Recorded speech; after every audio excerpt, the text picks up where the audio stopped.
Good afternoon, everyone, and welcome to the BCGA 2021 Digital Conference. For those of you who don't know me, I'm Lucia Sainz. I'm the BCGA President and the Managing Director of Air Liquide UK. As an introduction to this year's conference, I would like to share a few words to reflect on the association dynamic, as well as to cover a few housekeeping rules before I hand you over to Ellen Daniels, BCGA new CEO and our first speaker for this afternoon. For all of us, 2020 has been a quite different year, having to deal with extremely difficult circumstances at all levels, personal and professional. Despite this challenging context, I'm very pleased to see an incredible positive dynamic within the BCGA. In February last year, Ellen Daniels joined us as new CEO, taking the relay from Doug Thornton, whom I would like to warmly thank for his amazing contribution to reshape the BCGA and make it the successful association that is today.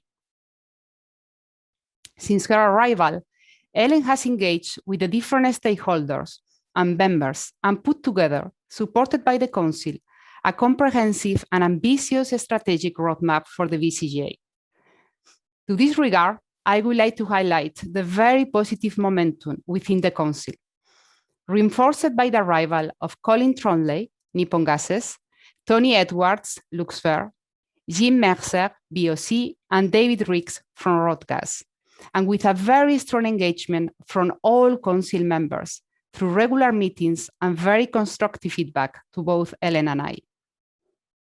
Looking at membership, we count on 103 members to whom the BCGA constantly looks to provide value, and in particular through 2020 has been very supportive by addressing the challenge presented by Brexit regulatory changes and COVID restrictions.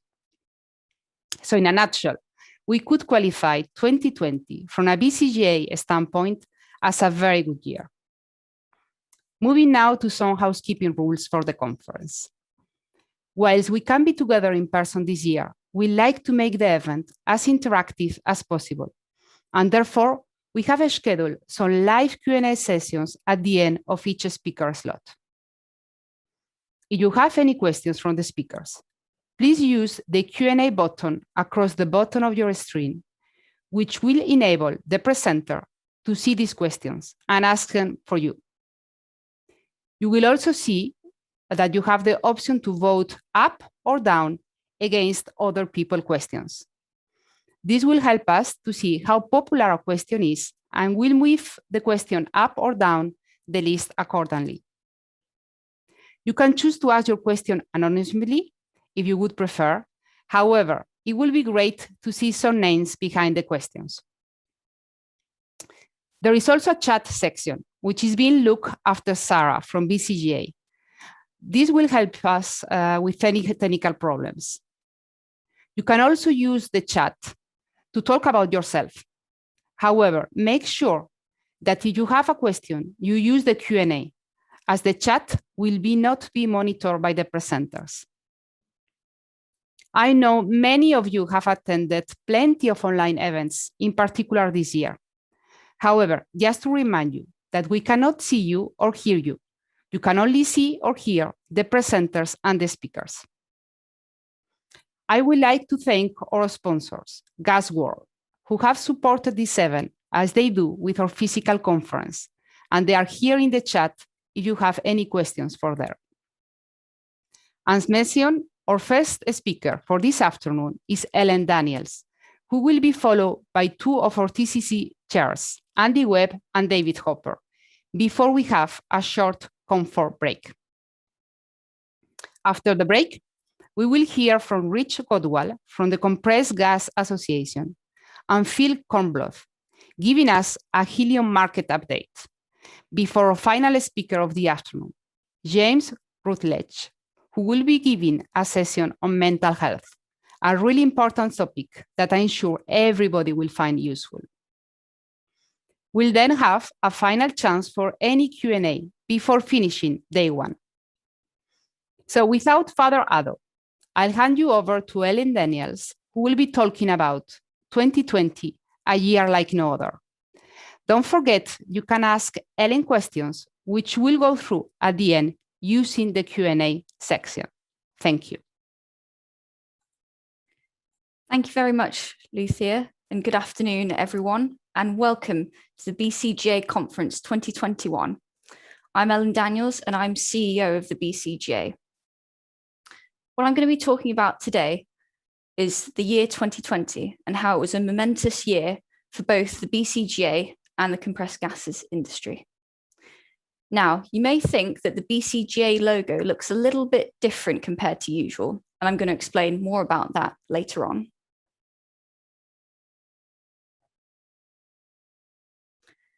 "2020 was a momentous year for everyone, and it was a year like no other.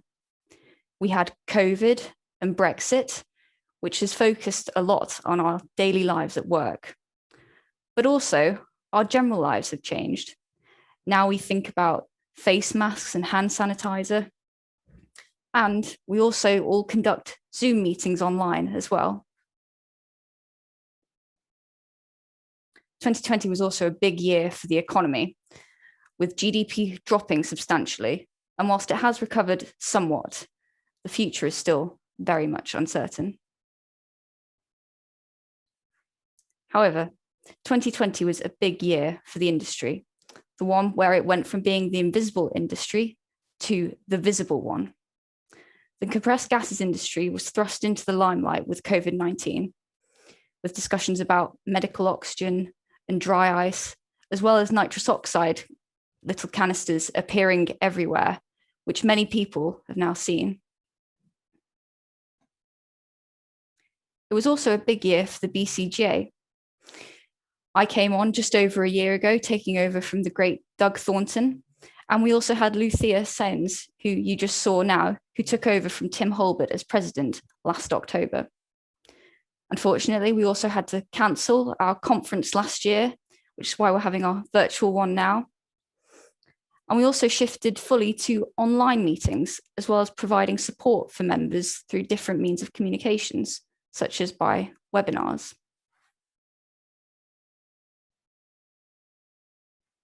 The BCGA was heavily involved in COVID-19 over the last year, both by interacting with different government departments and by supporting members where we could.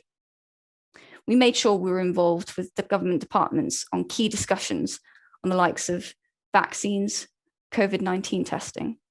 And initially, a year ago, when we had our first lockdown, we made it a priority to make sure that the compressed gases industry was recognised as a critical business which could still continue working throughout lockdown with key workers who could still travel and send their children to school. I'm pleased to say that we were recognised by both the UK government and the devolved nations as being that critical business industry. We also were involved with multilateral agreements and working with DFT to ensure that the UK had their say on those. We also heard from BEIS Minister Alok Sharma directly, who sent a letter to various industries and manufacturing, thanking them for their efforts throughout the COVID-19 pandemic.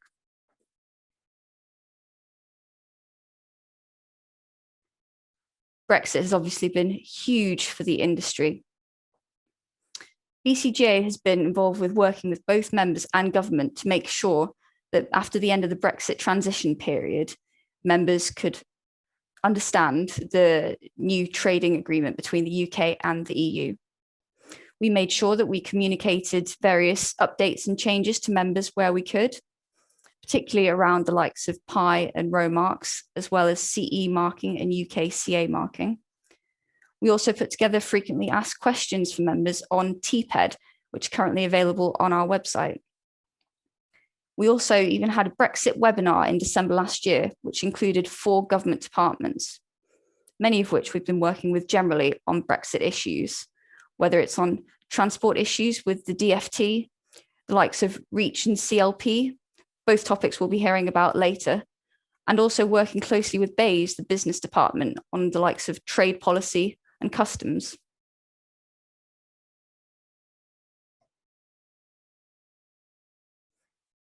Away from COVID-19 and Brexit, we also launched our nitrous oxide campaign, which is the campaign to have a consumer ban on the sales of nitrous oxide, or laughing gas, as it's known. I'm pleased to say that we gained a lot of traction politically with that. We lobbied various members of Parliament.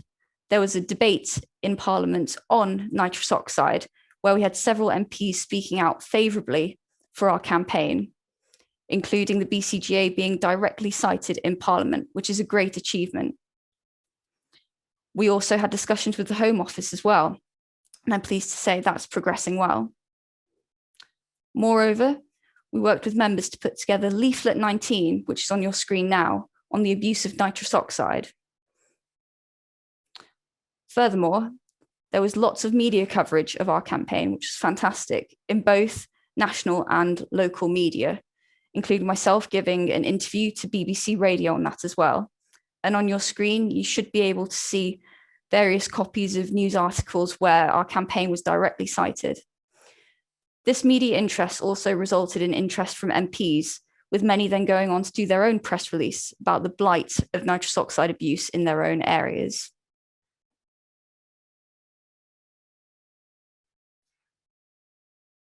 We've also increased our communication activities as BCGA.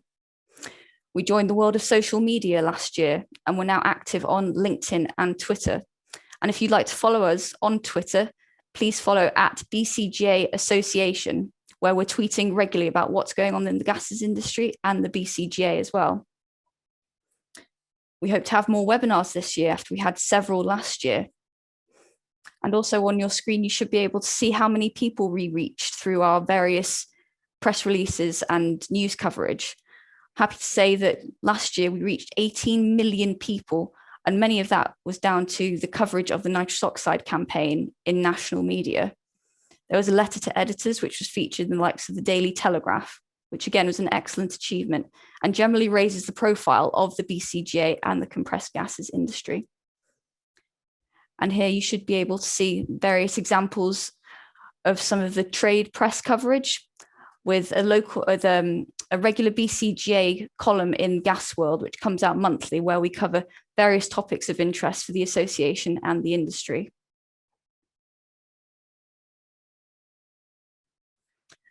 We've also been dealing with a lot of crisis management over the last year relating directly to COVID-19, given the various discussions in the media.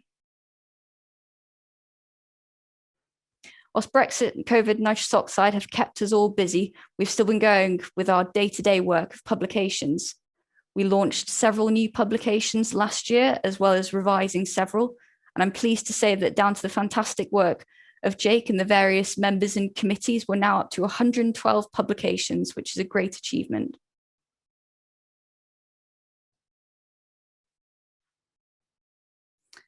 So we've covered big industry issues, and now it's down to a few more BCGA member-specific ones. When I came on board last year, I really wanted to understand what members thought of BCGA, what they liked, what they don't like, where we could improve. And last summer, we had our first ever membership survey since 2012. I'm pleased to say we had 76 respondents, which was including 54 member companies, which is over half of our membership, which is a fantastic result from a survey. We also had different sorts of people filling in this membership survey, from MDs and technical directors right down to engineers. And this survey has really helped us plan for the future and what members want from the BCGA. I'll just very quickly go through a high-level summary of the results before going into more details about what we've got planned for the future. In the survey, 86% of members noted that BCGA is meeting my needs well or meeting my needs, which is great. Some of the association's strengths were outlined, including our technical expertise. And again, that's many thanks to the great work that Jake's doing with our TSCs. The publications as well, which are free to download on the website and seen as very valuable for members and indeed others, including different government departments and other stakeholders. And we're seen as a credible association. Now, interestingly, some of the areas of work to improve on were outlined as well.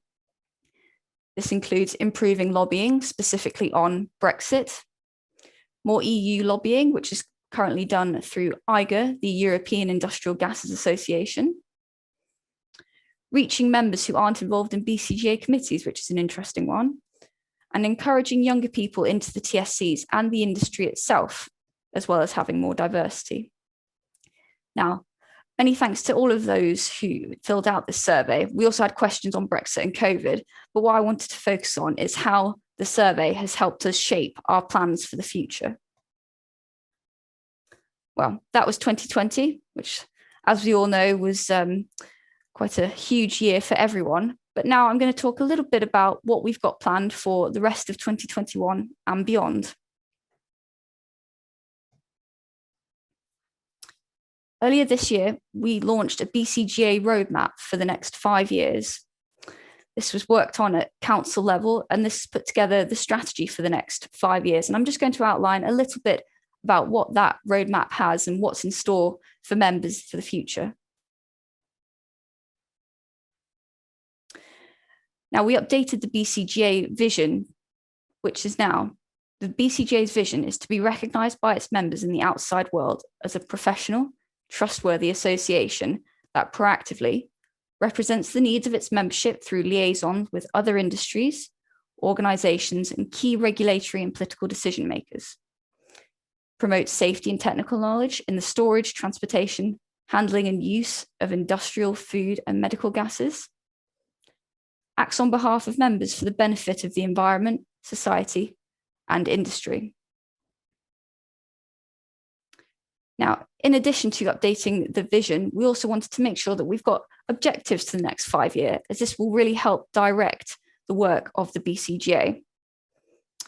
We came up with 4 objectives, which are to deliver high quality services to members and explore ways to further add value to membership, being the main single point of contact for issues relating to all aspects of the compressed gases industry across the value chain, promote and attract young people to the industry and innovative technologies, future applications, and careers available in the industry, and have powerful lobbying messages. Now, many of these were, they came from a lot of what was discussed in the survey and the areas of suggested improvement for the association. That was the overall objectives for the next 5 years. And based on that, we've come up with objectives for the rest of 2021, which I'd like to share with members today. Launch successful awards and virtual conference, which we'll see how that goes after tomorrow. Increase and diversify communications with members by doing things like more webinars, podcasts, maybe newsletters. Launch a young and emerging professionals survey. Again, this really ties into helping encourage more people get involved with both the association and the industry. Undertake a stakeholder audit. This will really help when we're looking at our lobbying activity, and will really help understand where our strengths are with interacting with different stakeholders and where possibly there's gaps where we need to reach out to different government departments or different trade associations and other organisations. Explore ways to become more influential with IGA.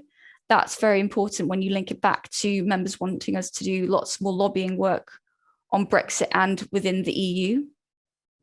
And go live with a new website. I'm pleased to say that we've got a new website coming shortly, and that actually takes us nicely on to our updated branding and new logo, which you've probably already realised from our slide background. Given we want to diversify the way BCGA communicates both to members and the outside world, we thought it would be the right opportunity to update BCGA branding to make it easier to use with different marketing and communications. As you'll see, I've put up on the screen now, this is the new BCGA logo that you'll start seeing from now onwards. It's changed slightly, and it's definitely more evolution rather than revolution, which is what we wanted. We're well known amongst key stakeholders in government and the industry, and we want to come across as being a modern association with a modern image. That's why we wanted to just update the logo. So we've kept the same shape, the same arrangement of the BCGA letters, but we've updated the colours. And we've also introduced a colour palette as well, which you'll see on the screen. So you're going to start seeing a lot more of those different colours shortly. As I said, we'll be sending out branding guidelines soon, so members understand when to use the logo and where they can use it. So that will come clearer over the coming weeks. And here are a few fantastic examples of what we can do with marketing materials in the future using the different colors and the updated logo. And here's an example of what potentially a publication could look like as well. We want to make sure that the image of the BCGA is one that's modern and in keeping with modern times, and will allow us to easily use these colors, the new logo, across the likes of social media.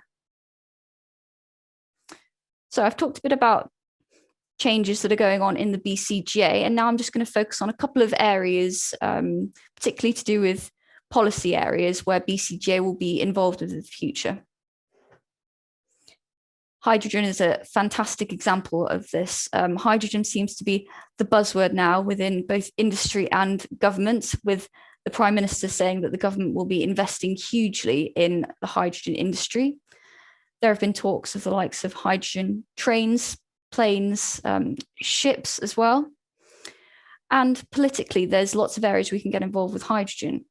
Last year, the BCGA joined the Hydrogen Strategy Now campaign, which is currently lobbying for a national hydrogen strategy, much like different countries in Europe have. And I understand that the UK will be publishing a hydrogen strategy at some point. Not sure when that will be yet, but we want to make sure that the BCGA is there and involved in that. There's also the all-party parliamentary group on hydrogen, which is very popular with MPs at the moment. Again, this is a great place for the BCGA to raise awareness of the fantastic applications of hydrogen with parliamentarians and key decision makers.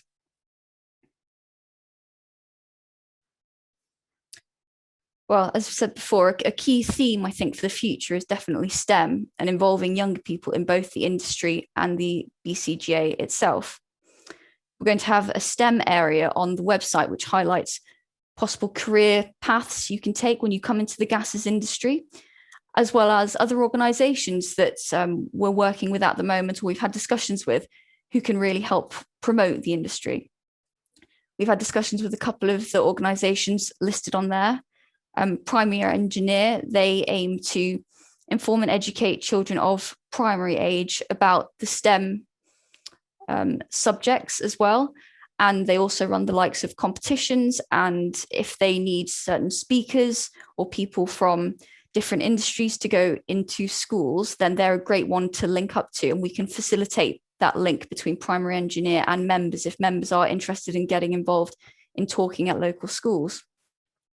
We've also had discussions with other organisations, for example, Code Your Future, who aim to teach coding to refugees, and the 93% Club as well, who are keen to promote different careers, particularly in STEM, to different university students as well. And you may have already seen that we launched our partnership with Primary Engineer a couple of weeks ago, and again had some great coverage with that. I'd say if anyone's interested in getting involved with them, please do contact me. And my email address is at the end of my presentation. So what to look forward to for the rest of 2021? Well, we've got our new website coming, and we've got our updated branding. We've got more webinars coming, so look out for those in the future. We've also got regular communications with members, and we've actually doubled the amount of news flashes we sent last year compared to 2019, which is probably down to all the different changes going on with the likes of COVID-19 and Brexit. As I mentioned, we'll be doing more engagement on STEM, and we'll be progressing our nitrous oxide campaign, which has got great opportunities to raise awareness of the industry in the political realms. Finally, and possibly most importantly, we're going to definitely continue to engage with members on key issues. Now, if you'd like to subscribe to receive information and updates from the BCGA, please go to bcga.co.uk and pop your contact details on there, and then you'll receive our regular news updates and news flashes to keep up to date with what's going on with BCGA. Thank you very much, everyone, and I'm very happy to take any questions if there are any.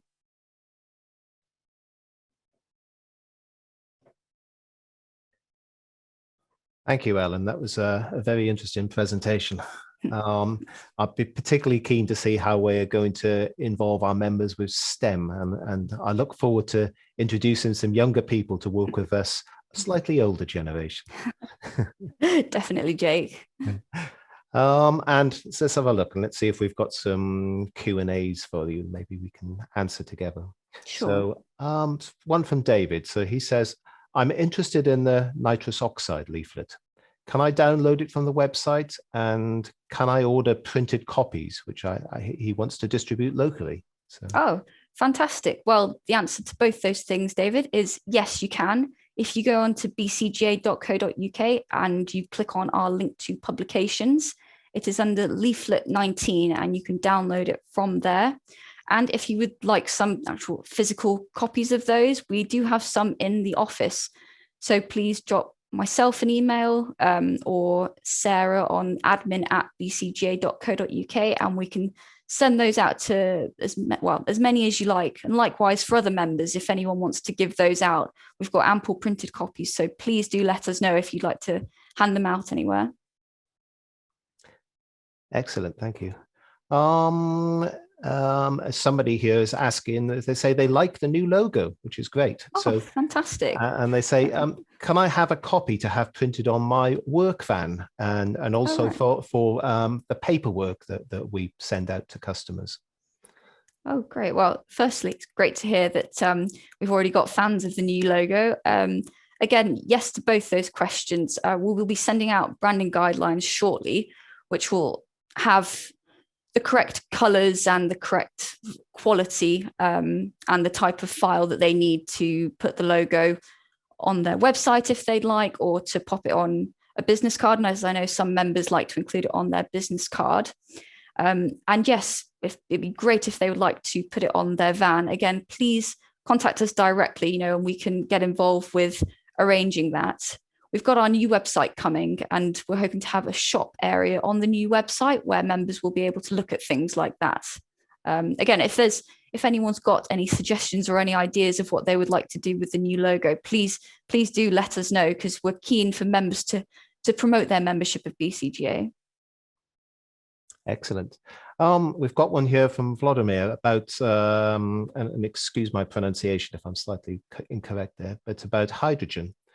And he's asking, he says, thank you for the presentation. Could you please outline a few of the major issues or challenges currently related to hydrogen that BCGA is going to tackle, and how are we going to do that?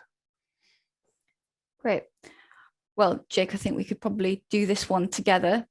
I'd say that a lot of those discussions about key challenges are taking place within TSC9, so Technical Subcommittee 9, where we look at hydrogen and alternative fuels.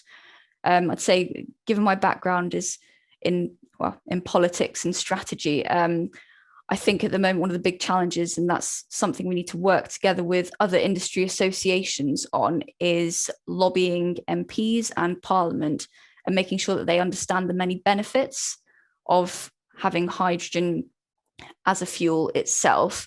As I think politically at the moment, there should definitely be a joined up vision within Parliament and government on the many benefits of hydrogen. Jake, I don't know if you want to add in a couple of challenges from a technical perspective. Well, certainly, I think that we need to be working not just within the BCGA, but many other organizations as well, and coming up with a common plan and a common policy of how we're going to introduce hydrogen. There's a lot of organizations, some of which seem to be working rather independently at the moment. And I think there's scope there for us to join together with some of them and to work in partnership with some of these organizations to try to come up with a standardized plan, if you want, for how we're all going to do hydrogen. I think, as you say, there's a lot of excitement about hydrogen at the moment, and it'd be good to get it right. Fully agree. Making sure we're aligned across all bases, I think, is one of the, well, it's both a challenge and an opportunity, I think, at the moment. No, I agree. It is, and it's a very exciting future. I think there is a lot of opportunities out there, and I think we can do a lot of good for the world by moving over to that hydrogen economy. Definitely, I think it's by looking at how we can communicate that effectively. Absolutely. Shall we move on? I have another question. Yes, please. Nice easy one, I think. So Mr. Noble, he says, are all publications free to download from the BCGA website? So I think that's quite easy. That is an easy one. Yes, they are. Like I said, if you go on to bcga.co.uk and you just click on publications and you can download them to your heart's content. Excellent. Thank you, Ellen. That concludes all the questions and answers, or questions anyway, that we've had from our audience. Thank you, Ellen. That was a very interesting presentation. Shall we move on? So next up, we're joined by Andy Webb, who is the chairman of our transport committee, TSC4, and he's going to be talking about Brexit and implications for the movements of our products. I'm now going to hand you over to Andy, and I'll join you at the end of Andy's presentation and for any questions you may have which you might like to direct towards Andy. So Andy, please. Right, are we there? You've all got this full screen and you can all see this opening slide. Triumph, Andy, well done. Yeah, Right, well, don't worry, I've always enjoyed being your warm-up act. Okay, well, good afternoon, everybody, and my apologies for the technical delays. I thought we'd practice that more than enough. So good afternoon and good morning to those participating from the US and CGA. As Ellen's mentioned, I think we'd all agree the events of recent times have been momentous. Brexit has been a subject that's never been far away from the news over the past 7 years or so, and we've had COVID to contend with since the early part of 2020. I don't think any of us, none of us have ever been through anything like this, and clearly, hopefully we won't see the same again.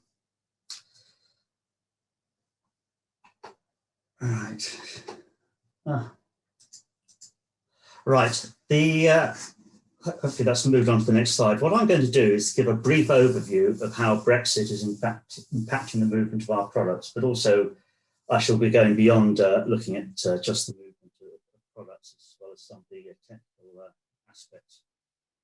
So first of all, we'll be looking at the regulatory impact on new equipment as well as used equipment.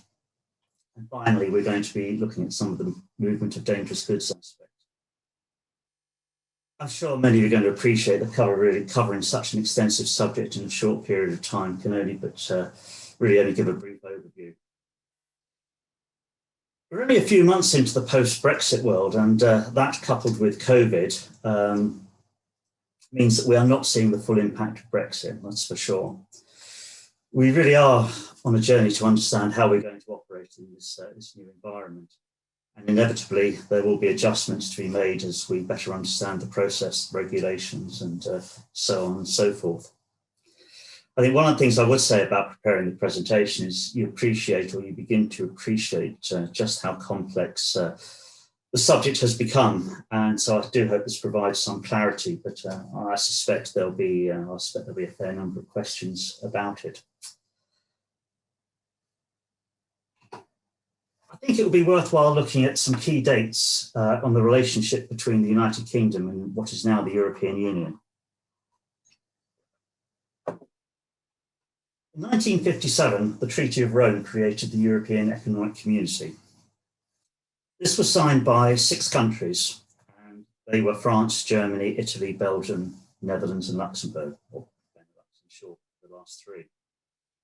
The reality is the foundations do go back to just after the end of the Second World War. And the history of it is actually quite interesting.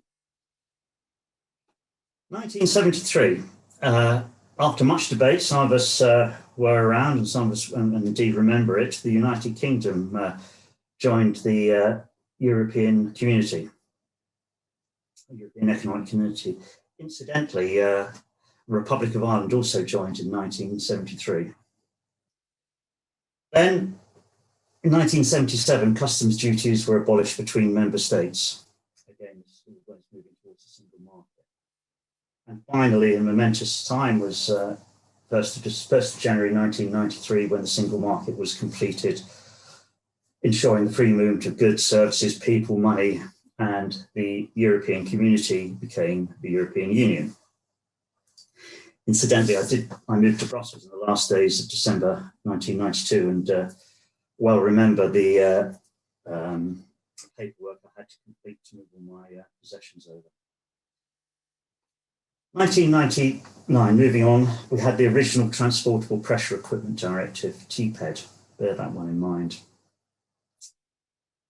2016, again, a momentous time when the United Kingdom voted to leave the European Union, although the debate had been going on for many years before.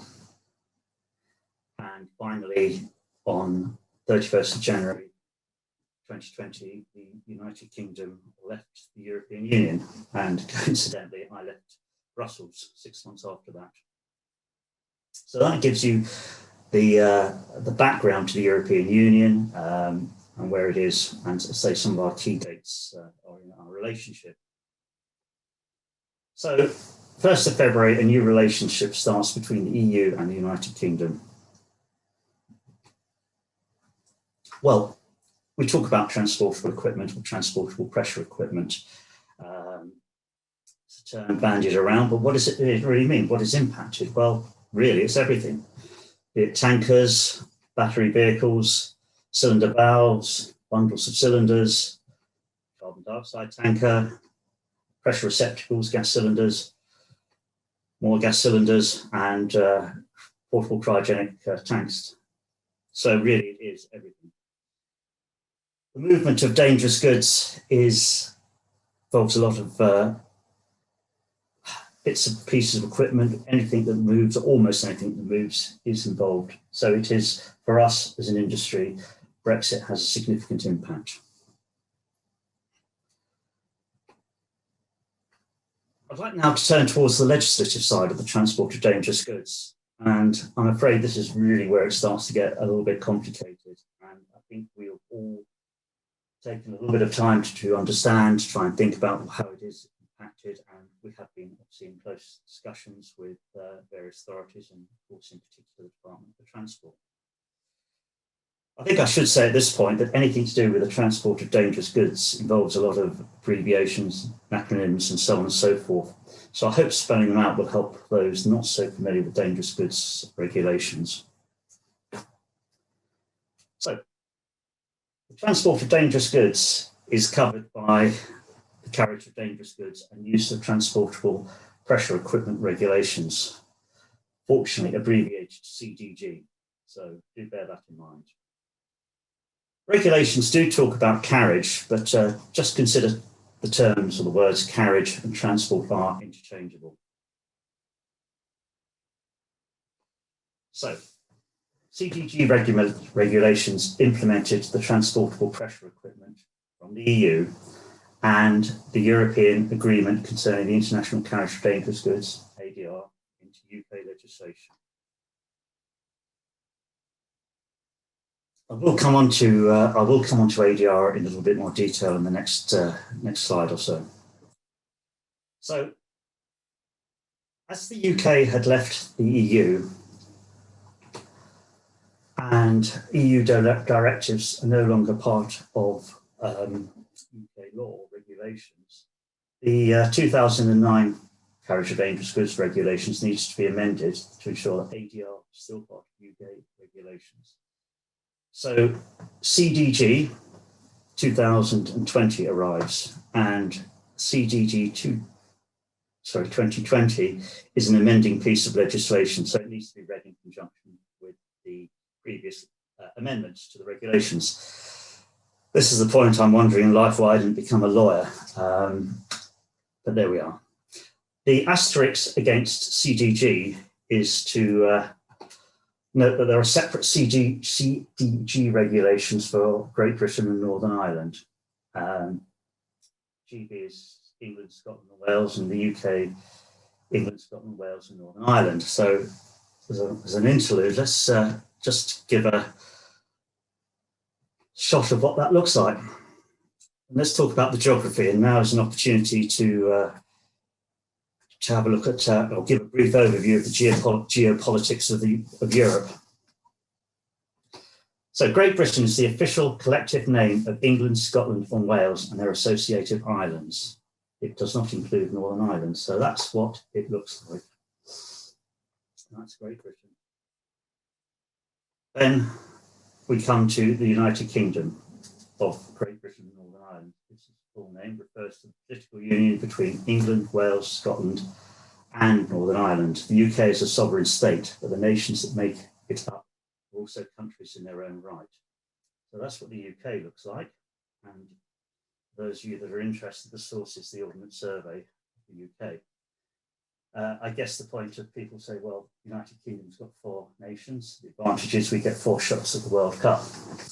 So there we are, that's some of the differences. But again, just for those perhaps not so familiar with the geography of Europe, this is what the European Union looks like in 2020. Countries of the EU are nicely coloured in, and non-EU countries are beige. So it gives you an idea of the size of it and what happens. So that really does all. What we do now is we've set the scene. I'd like now to turn to ADR. Those of us that are heavily involved with the day-to-day activity of transport of dangerous goods, this is our, shall we say, go-to book. ADR does not originate from the European Union. It's not a European Union item of legislation. To give it its full technical terms, it is a United Nations open multilateral It is a United Nations open multilateral treaty for an agreement. The UK was amongst the first signatories in, I think, 1957, and it was ratified in 1968 by the UK. Those of you who will have seen earlier, I did refer to the European Agreement concerning the international carriage of dangerous goods by road. And you'll note on there, it says the agreement. Well, Europe was dropped from the agreement in 2021 because the remit or the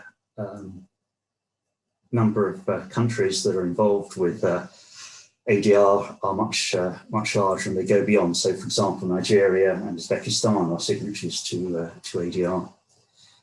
So you can be a signatory to ADR and not a member of the EU. That's important to remember. There are 25 countries that are members, that are signatories to ADR, but are not ADR members. Sorry, but are not EU members. And finally, or if your equipment complies to ADR, you can transport your gases or your products without further technical requirements. So compliance to ADR is very important. I'll explain a little bit more in the next slide. And very important point is that ADR does not cover placing product on the market. Again, another concept which is important, and I'll come on to that. So we have ADR, and we have the carriage of dangerous goods regulations. So what are the challenges? Why all the problems that we've got? Why are we having to get so concerned about Brexit and transport of dangerous goods? Well, but simply, and I am trying to keep it as straightforward as possible, is that pre-Brexit, a single approval was needed for transportable pressure equipment. So it could be placed on the EU market and used across the European Union. And for that, we had the PI mark. And again, many of us are very familiar with this mark, which was introduced in the 1999 transportable pressure equipment. So the PI mark is required by the transportable pressure equipment, not ADR. Again, that's an important point to note. ADR requires approval of equipment by a competent authority, and this can be a delegated body. So if you're not in the European Union and have not accepted the PI mark under TPED into your legislation, you have to put your own approval system and you have to have your own mark. So what do we do there? So for the UK, this is going to be the row mark. So this is another term we have to get familiar with. As the PI mark, after standstill, will not be accepted for GB equipment. And that's what the row mark looks like. Clearly, it seems transportable pressure equipment legislation has an affinity for the Greek classics, so it's part of it. But I've introduced a new term, standstill. So what does standstill mean? Well, standstill is, I quote, the period in which Great Britain, remember Great Britain doesn't include Northern Ireland, continues recognition and acceptance of EU conformity assessed transportable pressure equipment on the GB market, having left the EU. So this period is to allow time for industry to change from being participants in the European Union market to being outside of the single market. So remember that map a few slides ago. GB is now no longer part of that large single market. So as yet, it's not defined. We are in standstill, but this period could be between 12 and 24 months. That's still under debate, still under will be, I'm told, under parliamentary debate. But let's hope that we do get sufficient time to allow us to make the transition of from a scheme that's been in place for many, many years. Let's talk a little bit about approval of equipment. Well, it is more complex. It does need careful management. There's no doubt about it. We're going to have to think very, very hard and long about what we're going to do with things. As I said, we've now got a new mark for GB transportable pressure equipment, the RO mark. That means we've got to think about how we communicate it, how we train people, how our billers, others understand it, how the industry at large does it. And again, obviously for that's where we in BCGA will be providing much of that support. We have approval by notified bodies, which have, you'll see on the next slide, have replaced the notified bodies in the GB. Again, this is a whole new challenge for those appointed bodies. Now, importantly, the PI mark is not going to be recognised in Great Britain for equipment to be placed on the GB market after standstill. So if your item of equipment after standstill is only PI marked, your gas cylinder or whatever, you can't place it on the market. Important point. Now, equally, if you make or you have a RO marked item of equipment, you can't place it on the EU market. It's not recognised as the PI mark. Something again to think about in great detail. I don't want to cover type approvals. That is an area that's for equipment. That's an area that our inspection bodies are having to work with and our manufacturers to ensure we have the right ones. And Northern Ireland, for a variety of reasons, many of which you will have read about and be well aware of if, due to political considerations, do have their own scheme.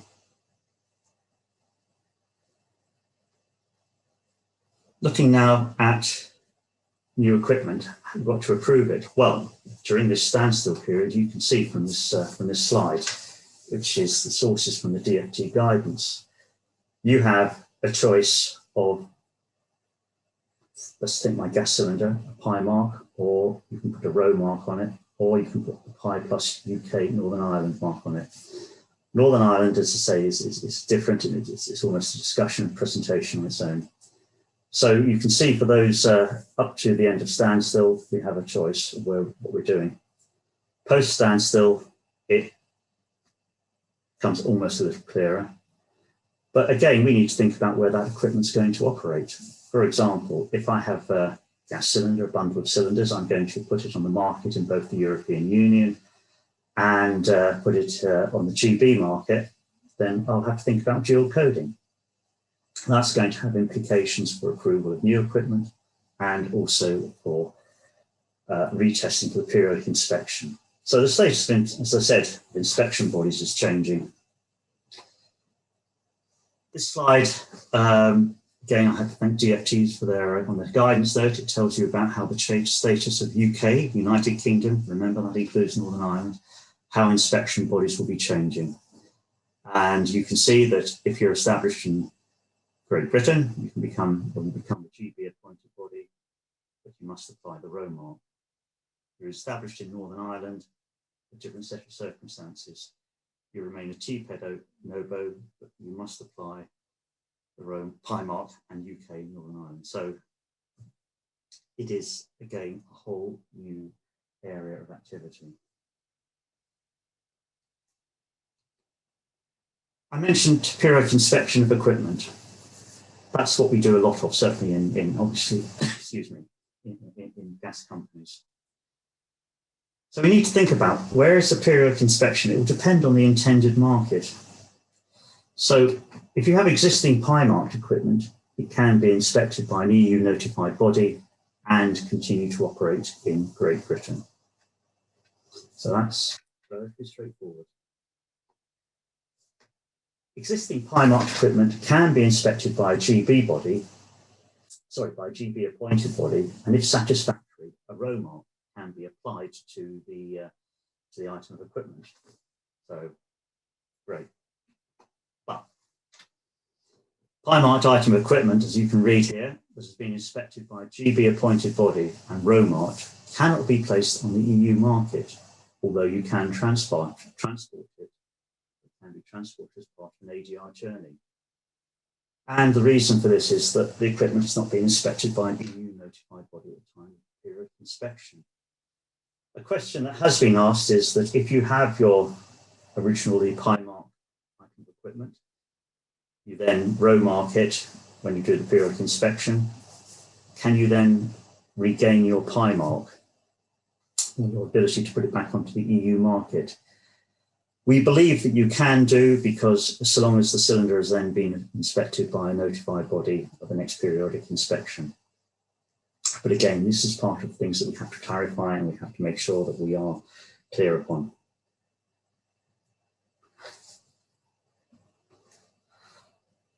I've really tried to put together a few thoughts here about post-Brexit equipment management. I've mentioned attention to detail. I also mentioned careful consideration about where the equipment is going. You need to understand what you're going to be doing with your equipment. You're putting it on the market, retesting it, and so on. There are long-term issues for equipment. Remember, we do buy equipment, we buy gas cylinders, which are going to last many, many decades, equally to road tankers, so on and so forth. And do pay attention to BCGA and DFT websites. Ellen has mentioned the frequently asked questions. That will be an ongoing process of updating it to bring people up to speed on it and think about what we're doing.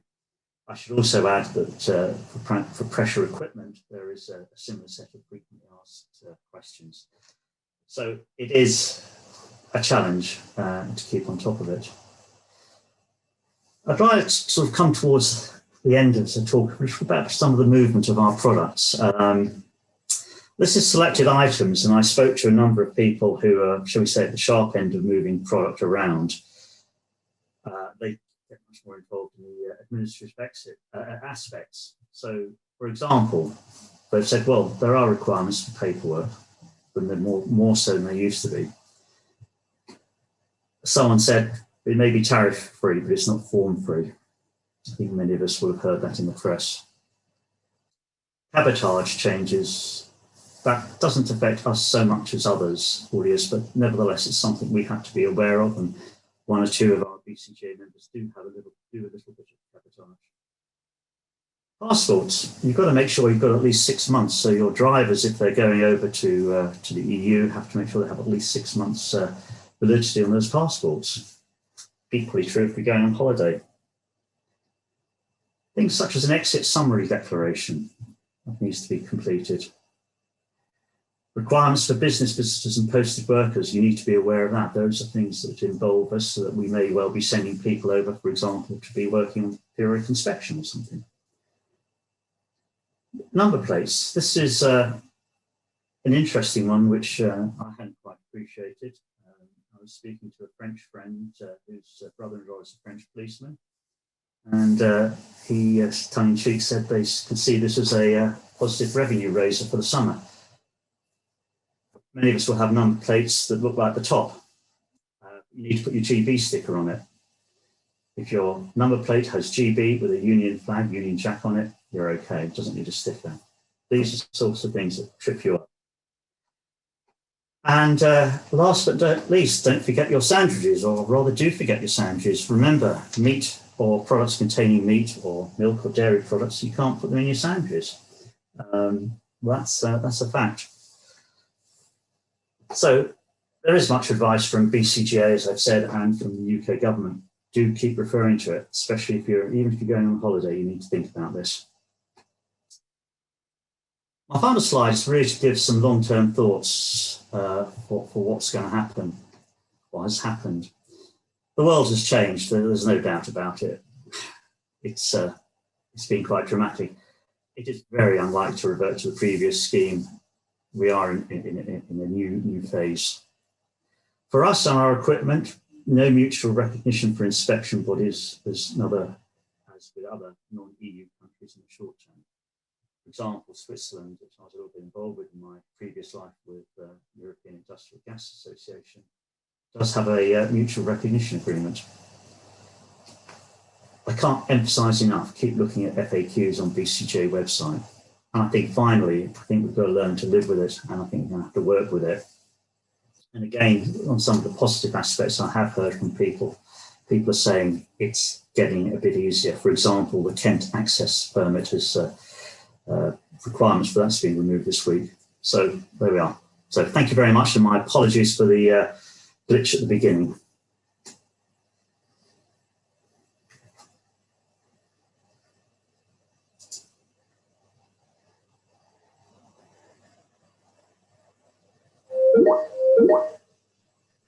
Thank you, Andy. That was a very interesting presentation, trying to cover what is quite a difficult subject to understand and to come to terms with. And I can only reiterate what Andy said, that BCGA do have a web page on Brexit. And on that web page, we do have some very informative, frequently asked questions. And we will try to keep those questions up to date as and when we gather new information from the various government departments and any other contributors to that. I can assure you the changes following Brexit are a frequent topic of discussion amongst our many committee meetings and trying to work out exactly what we should be doing. Andy, I do have some questions for you. First of all, Graham asks, Andy's slides are informative and very useful. Will they be available to download from the BCGA website after conference? Well, I think the answer from BCGA will be, we would like to, and provided Andy gives us permission to do so, then we can make those slides available. Yes. So I've answered your question for you, Andy. I've no problem at all. I'm sure, Jake, they will have the usual disclaimer on it. Yeah, I think so. I mean, the more we share the message, I don't think there's anything too controversial. No. It's all hopefully public domain. No, excellent. One from Simon Davis. So he says, what market surveillance activities will take place in GB, and how and who will enforce provision of the row mark? I've actually asked Simon the question myself, actually. Well, I think that's an area I'm going to have to say is going to have to be clarified. I'm assuming it's going to be BCA again or whoever. So I can't really give a great deal on that. I think it's good. It's a very good question, but I think we are going to be learning a little bit more about how it goes and how it works. And again, part of the thing I think is, and I will keep emphasising it, is DFT and BCGA's meetings. They're a great source of where we do remove, we ask lots of questions, and yeah, thanks to Jake and Ellen, of course, for leading that work. So I've probably sidetracked the question a little bit, Simon. So we'll have to wait and see. Yeah, a question that's maybe slightly more difficult to answer for you, but to deal with niche products and how we manage that. But Paul Rowe is asking, he says, Brexit and the implications of pressure vessel certification could be huge. He says, in the relative niche cryogenics industry, there are specialist valves. Some of these are provided from significant supply companies, and I expect they will get the relative UKCA approvals. But there are valves which are extremely specialized and from very limited suppliers. And Paul is concerned that he thinks there are some manufacturers will not be interested in getting valves certified to the UKCA rules. What are we doing about that? And where do you think we're going to go for these very hard, or these very specialist components that may not be certified? Yeah, it's a problem, something we've discussed within Aircrads as well. I mean, I think, obviously, if you're certifying a product for, let me say, the whole EU 27, or it was the 28, then it's probably more attractive. But if it's only going to be for one country, then I can see the implications. And I think that's something that it may just not be economically worthwhile for a supplier. I think in those cases, I think we've really got to start perhaps talking more to DFT and BEIS and others to say, are there ways? And this is why I'm quite keen on the idea of a mutual recognition agreement. Again, going back, many of you may know, I worked in IGA for 12 years. And the early days of 2008, we were talking to the Swiss about how they would, or could they implement TPED into their legislation, because we had the problem there of dual coding of cylinders. And eventually the Swiss and the EU came to an agreement. And I suppose that would have happened on PED as well. So once perhaps with the heaters, shall we say, gone out of all the negotiations, I hope we can start looking at that, because it will disadvantage manufacturers and users as well. So I think that's probably what I'd say. Okay. A question here from Caroline Hamilton says, Andy, can I clarify that the EU notified body for TPED are referred to now as appointed bodies or approved bodies? She said she's slowly getting her head around the change in terminology. Well, you and I have had this discussion, and I would have said appointed bodies is what I thought was the term, certainly in CGG 2020. But I have seen approved bodies as well, and I think that's, again, perhaps part of the clarification we need. Yeah, so I agree with that. I've seen in the CDG regs the definitions there do refer to an appointed body. Yes. I think we've got time for one more question, Andy, before we have to move to our next speaker. So from Tony, he says, to what extent do you believe row and pie requirements will continue to align with regards dual certification? And what will the issues be, you think, going forward? Avoiding the question about cost. Oh, well, don't worry. Well versed on cost. I think from all the indications we get, remember ADR is the thing that we have to think about. And the technical requirements of ADR, every indication is that the UK will not diverge from that as well. As I said, ADR is a treaty. I spent a lot of time understanding UN treaties now. So it is a treaty. It's quite important. So I believe that the technical requirements will be the same. They'll just be the requirements for the two marks. So I'm not seeing any divergence in the near term or even the long term. Okay. Thank you, Andy. It's really interesting to hear your view on these things, and hopefully in time we will all come to fully understand exactly what the changes are following Brexit. Well, yeah. As I said, I did live in Brussels for 28 years, so I was pretty familiar with all this. So anyway, but thank you very much, everybody, and happy to, if anybody wants to contact me, please do, and happy to chat about it. Yeah, we have some further questions, Andy, which we'll put a written response to in due time, and I'll liaise with you over those as we go forward. So thank you, Andy. We shall now move on to our next speaker. So the next speaker, we're going to be joined by David Hopper, who is the chair of our Chemicals Committee, TSC5, and he's going to be talking about life after Brexit and the future of chemical regulation in the UK. I'll now hand you over to David, and I will join you again for some questions and answers at the end of David's presentation. Thank you. Thank you, Jake. Well, this is different, isn't it? One thing that isn't different, however, is REACH and me. Now, some of you may have thought in 2018, when REACH finished at the first time round, Thank goodness I don't have to go to another BCGA conference and listen to somebody prattling on about REACH. Well, I'm very sorry, you do. It was so much fun the first time round, we thought, great, let's do it again. So you have heard me before. It isn't exciting, but it is important. And there's a time limitation. Getting it wrong will cost you money and it will cost you reputation. The chemicals regulation is complex. And this presentation aims to try and update you on the impact of Brexit, what you need to do, and when you need to do it. So let's give some background here. Well, the primary chemicals regulations affecting us are the registration, evaluation, authorization, and restriction of chemicals, which we all know and love as REACH. Then there's the classification, labeling, and packaging regulations, CLP.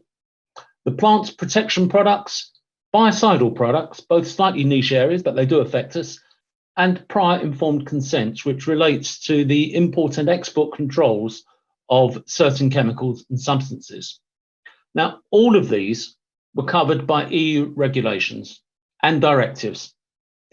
But in a similar way to that Andy was discussing just now, after Brexit, they need to be part of UK law, and that's where the real challenge comes. So let's think back to where we're coming from, as there is a great commonality here between chemicals regulation and the carriage regulations that Andy was talking about, because in 2016, the UK voted to leave the EU.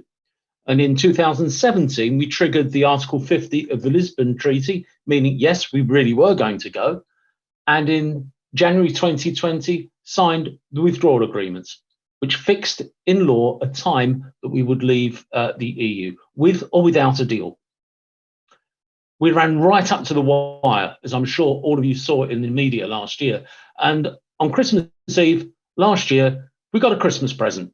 A trade and cooperation agreement was struck. And then at the end of last year, the transition period ended.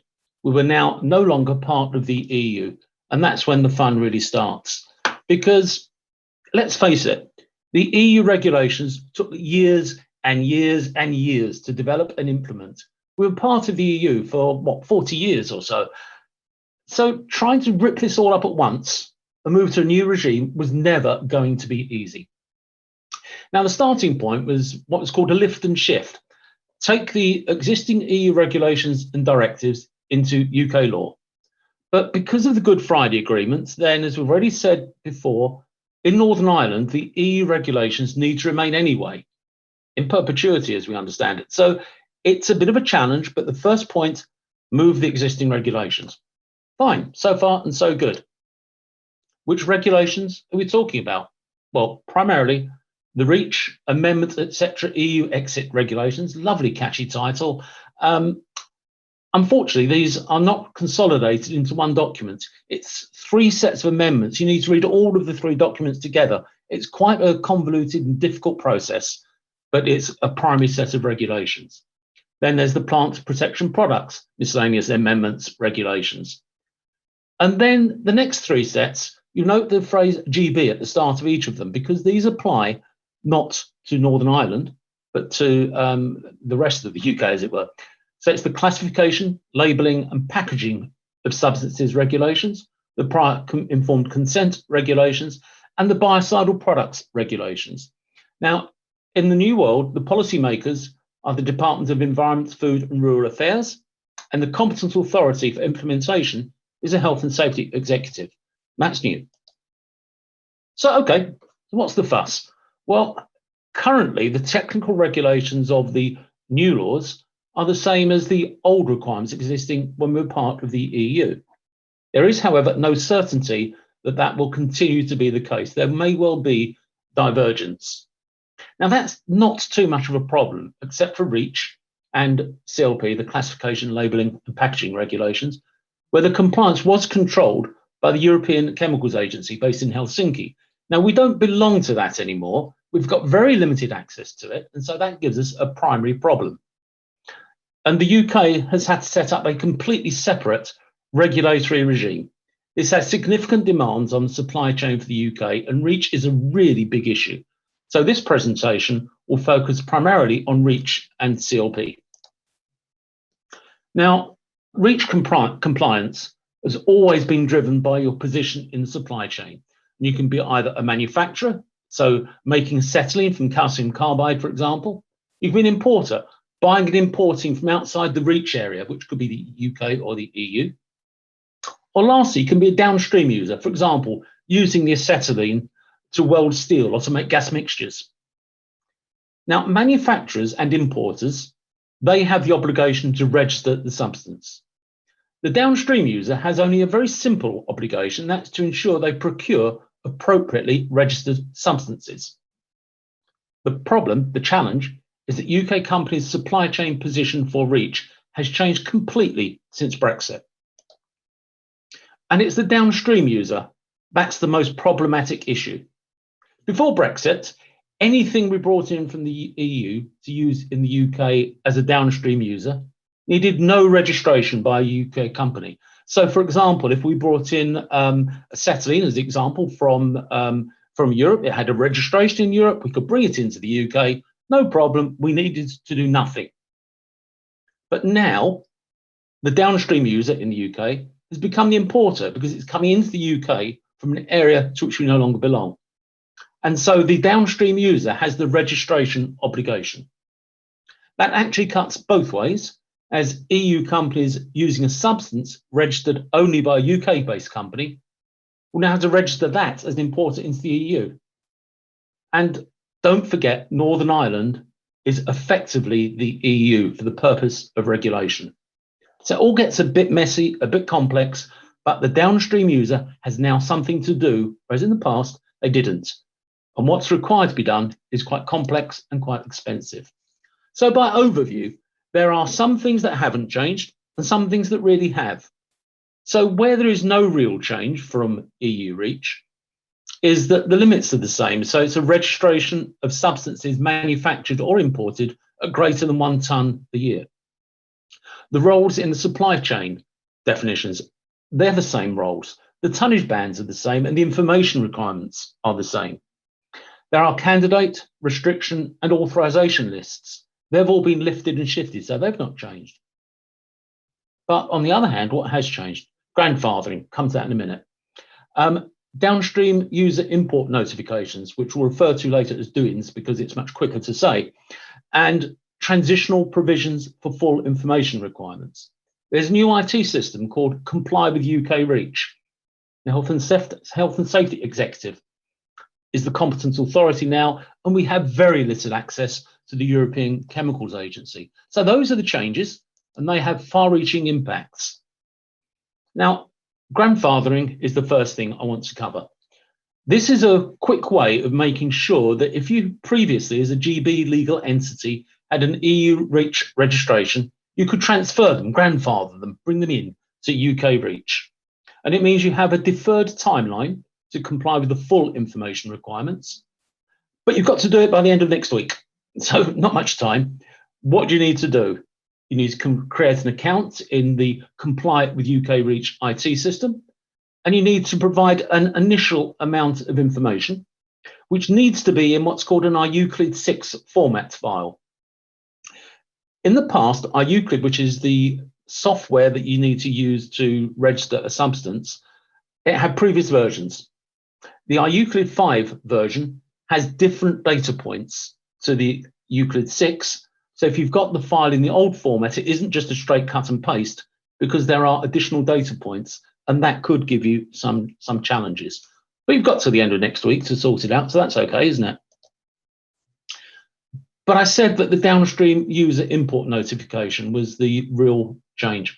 It is probably the biggest single impact of UK REACH. It applies to GB-based importers of substances from the EU at greater than 1 tonne per year.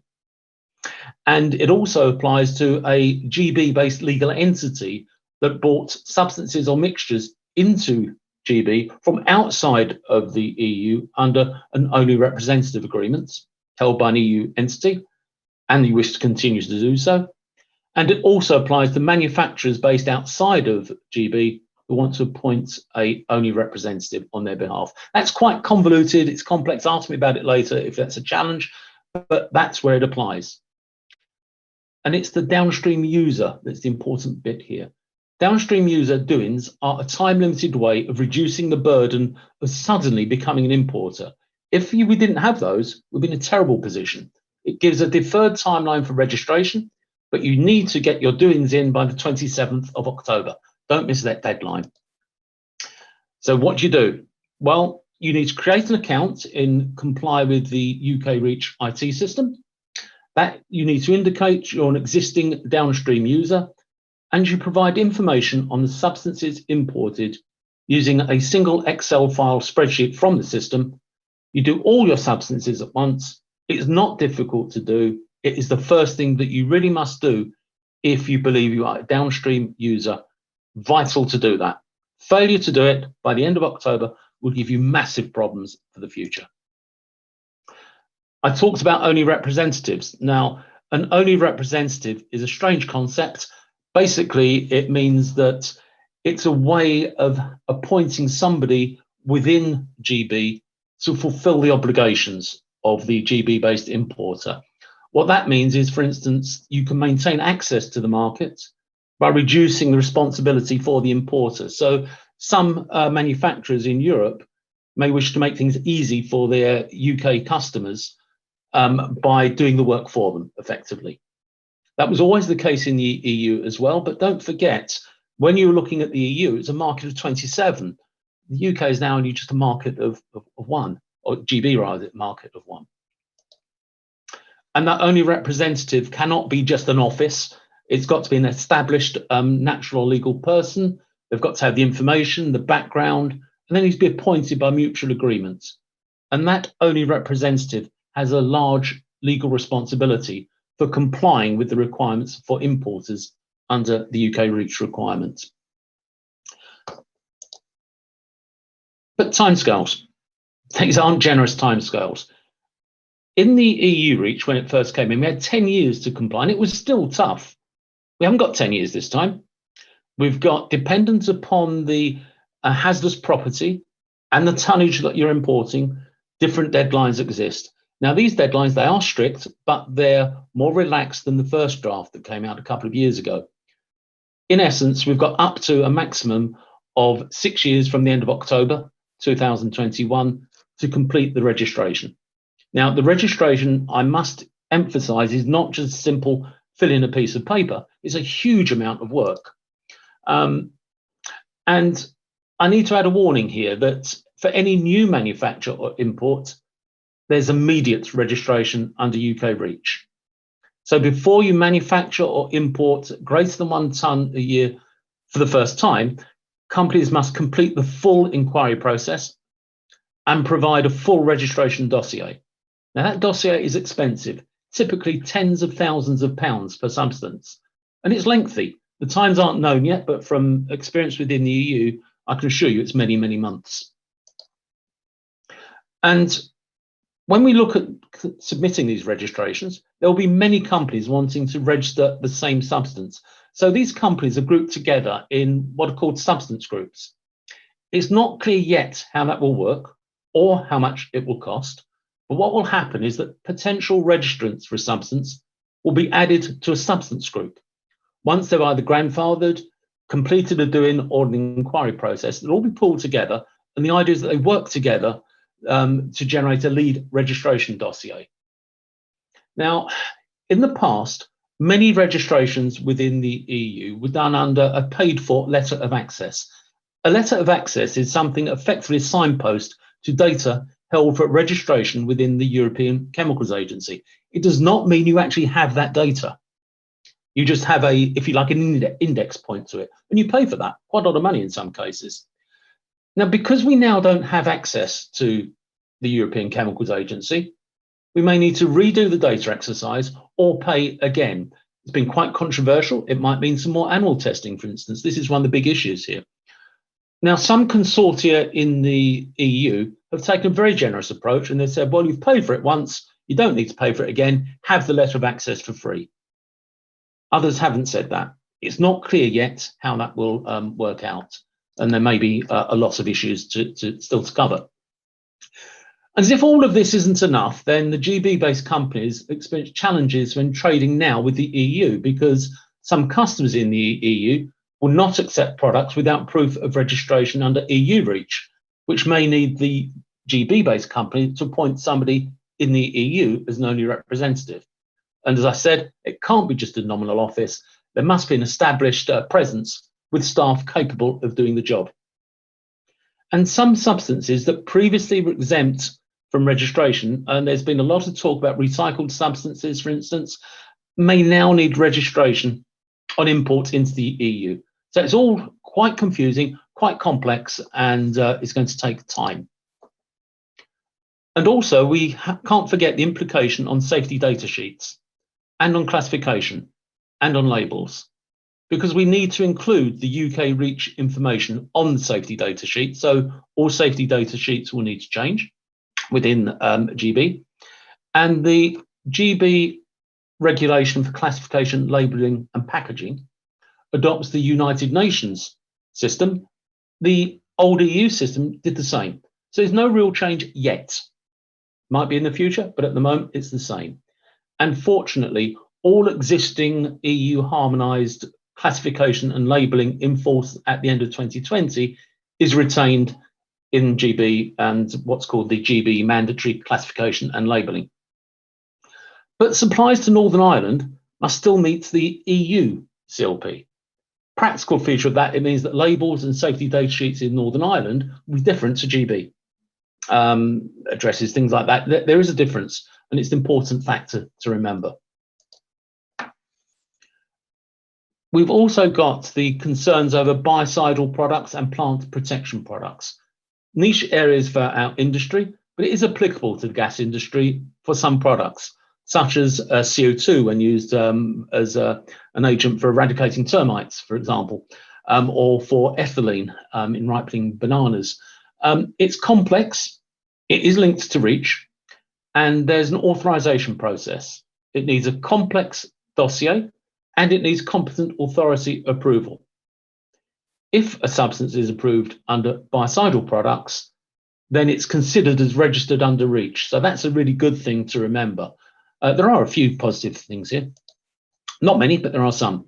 And for biocidal and plant protection products, let's not forget the definitions. A plant protection product contains at least one active substance, and it has following functions. It protects plants or plant products, and it influences life processes, such as substances influencing growth, not including nutrients. And a biocide is used to protect humans, animals, materials or articles from harmful organisms like pests or bacteria by the action of the active substance contained in the biocidal product. Now, note the distinction between the active substance, in other words, the stuff that gives it the property required, and the product, which is the net mixture in many occasions. Now, it's an important distinction because both have a role to play. Now, the active substance needs to be approved before the product containing it can be authorized. So the authorization and the approval are two separate things. And the approval of the active substance used to take place at European Union level by ECHA. In the UK, now it's done by the Health and Safety Executive, and they can't get hold of the information that used to be held by ECHA. So there's this information exchange is giving challenges and problems and might mean additional costs, additional complexity, additional time. The authorization of the product is also from the Health and Safety Executive, and that's unchanged. If you've got an existing authorization, it remains valid. You don't need to redo it if you have an existing authorization. And the plant protection products regulation came first, and an active substance approved under the plant protection product regulations is therefore approved under the biocidal products regulations. So, are you still awake? I must say, don't say you weren't warned. This is a technically difficult area. It may be boring and it's hard to read, but it's really important. And if you fail to understand the requirements, you may end up being out of business in the worst case. So if you want to know more, come along to TSC5. We're not all as bad as we look. And thank you very much. Thank you, David. That was a very, very interesting and informative presentation there. My takeaway. Come on, Jake. Well, my takeaway from that is that there's an awful lot of information to absorb. It's going to be expensive. It's very complex, and you've got very tight timescales. Why didn't I just say that? It's been much easier, Jake. No, very good. Thank you, David. That was really good. I have a question here, and I'll make this short because people will want to go to tea before long. But is there potential for the UK to lose key chemicals because companies don't think it's viable to register certain chemicals within the UK? Absolutely, and this is one of the things that's a real challenge. When we have all of this work to do, and a typical REACH dossier registration, put it into perspective, might look like about 10 or 12 ring binders full of stuff. So it's not a small amount of information. In the past, you had spent all this amount of money to gain access to market for 27 countries. If you've got to do it again just for an access to one, it might well mean that things become unavailable. The Chemicals Industry Association has been very, very concerned about this, and it is a distinct possibility. I don't think it's something that is going to be an issue to gases per se, but overall in the general chemical industry, it's a massive, massive potential problem. So yes. David, thank you very much. That was really good. And I can only reiterate your last sentiment that, if you're interested in the chemistry of what we do and how to manage chemicals, then please do come along and join our TSC5, which is our main committee that looks after those. You would be made very welcome. Thank you, David. So, folks, the conference now, we shall move into a tea break. We have a comfort break scheduled. We're going to make ourselves a cup of tea. We shall start again. It is just checking the time. It is now 32. Shall we start again at 22, if that's acceptable? So we will restart the next presenter at 22, and Ellen will join you then to introduce the next speakers. Thank you very much.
Welcome back, everybody. I hope you had time to make yourself a quick cup of tea or coffee.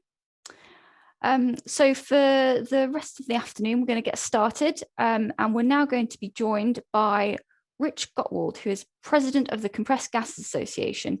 He's going to be talking about how the CGA evolves to its members' changing needs. Don't forget, you can ask Rich questions, which we'll go through at the end using the Q&A section like we've done for the first session. So, Rich. Great, thank you, Ellen. Thank you everyone for having me today. Glad to be speaking to you from here in Washington, DC. Wish that I could join you there in the UK. Always one of my favorite places to visit, hopefully next year. So let me pull up my screen here.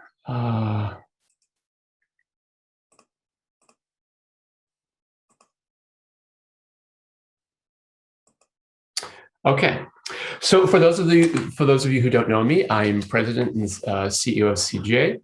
I joined CGA just about 3 years ago, and I'll be talking today, as Ellen said, talking about some of the things, how we've pivoted to serve CGA through the pandemic and beyond the pandemic as well. And listening to Ellen's comments earlier in the session this morning or this afternoon, I think you'll see a lot of similarities in what CGA is doing with BCGA.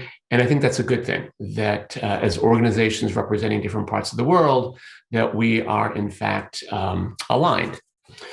So let's see here.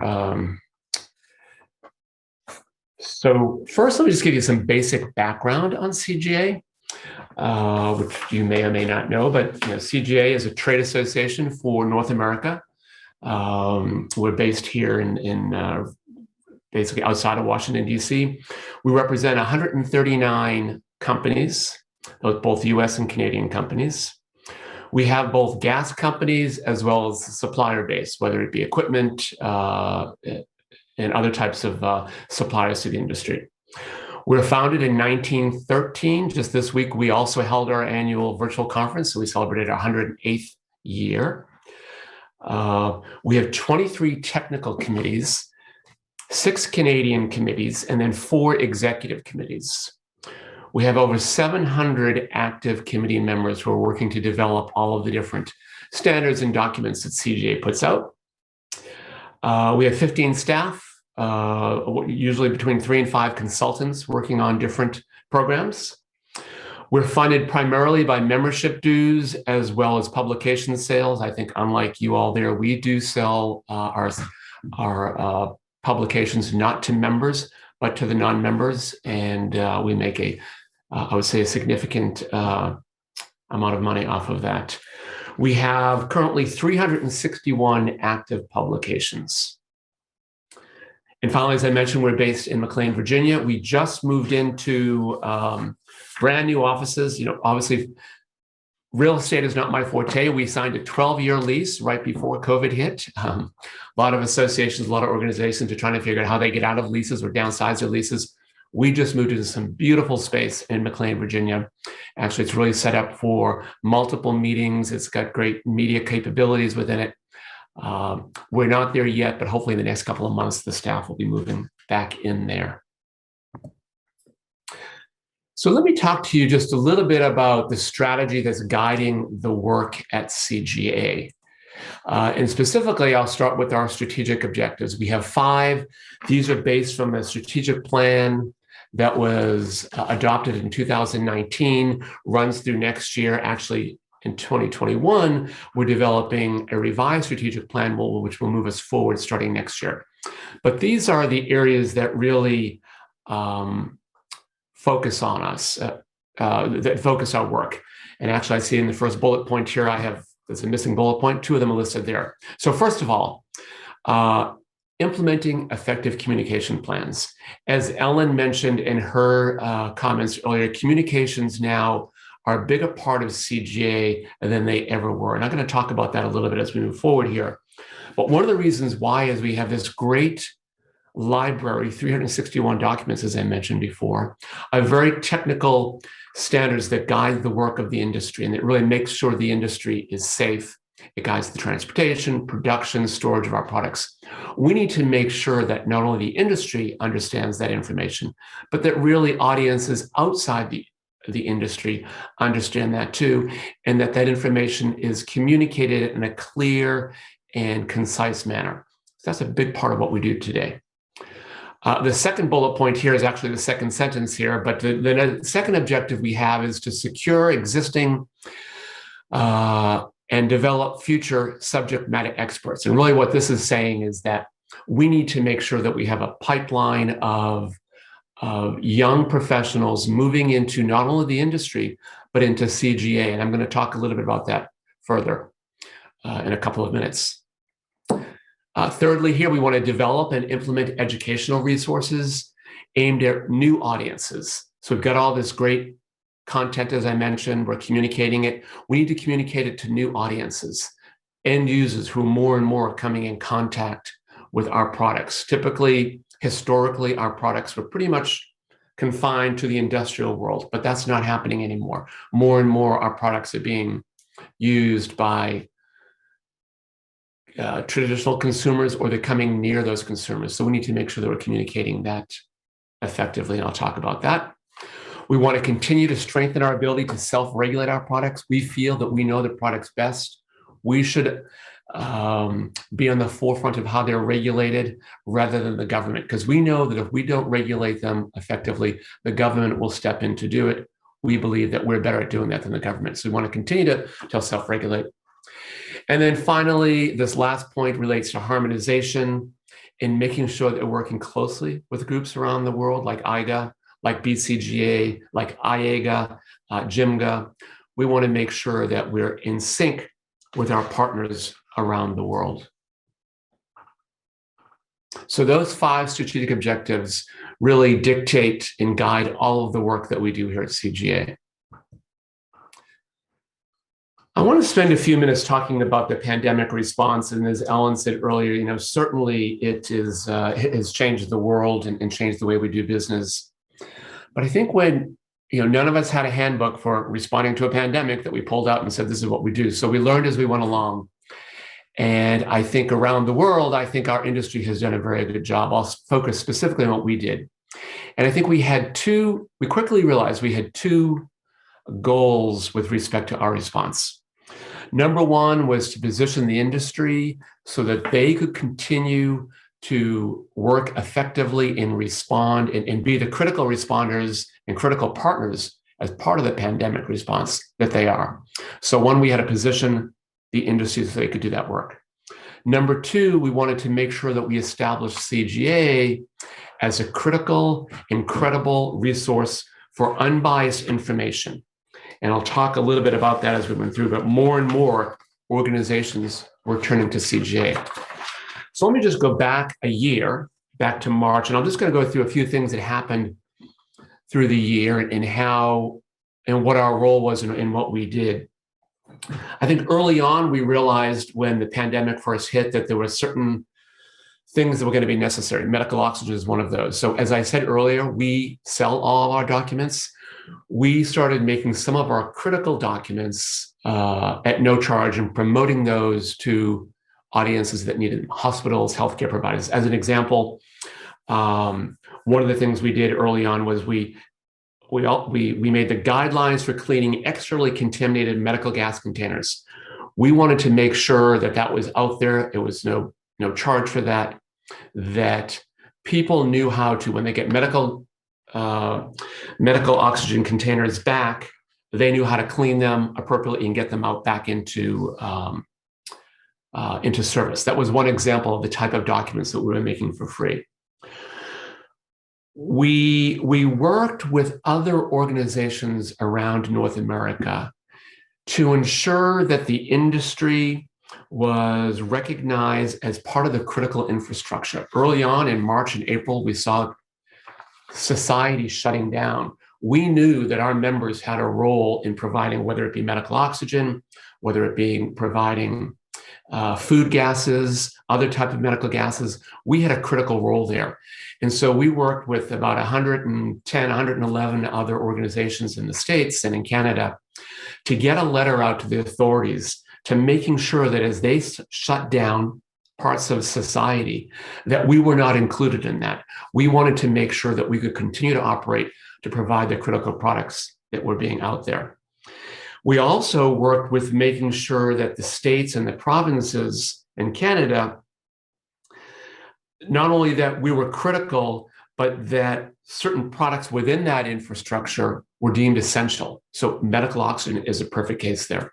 We needed to make sure that people understood that the role that we knew that medical oxygen was going to play in the pandemic, that I'll say the non-technical world, that people not in our industry understood the role of medical oxygen. So we needed to make sure that the people who were delivering and distributing that product, that they were classified as essential, that they were able to drive, they were able to move around the country to get those products out there. And I would say in both of those cases, making sure that medical gas manufacturing and distribution were deemed essential, we were successful at that.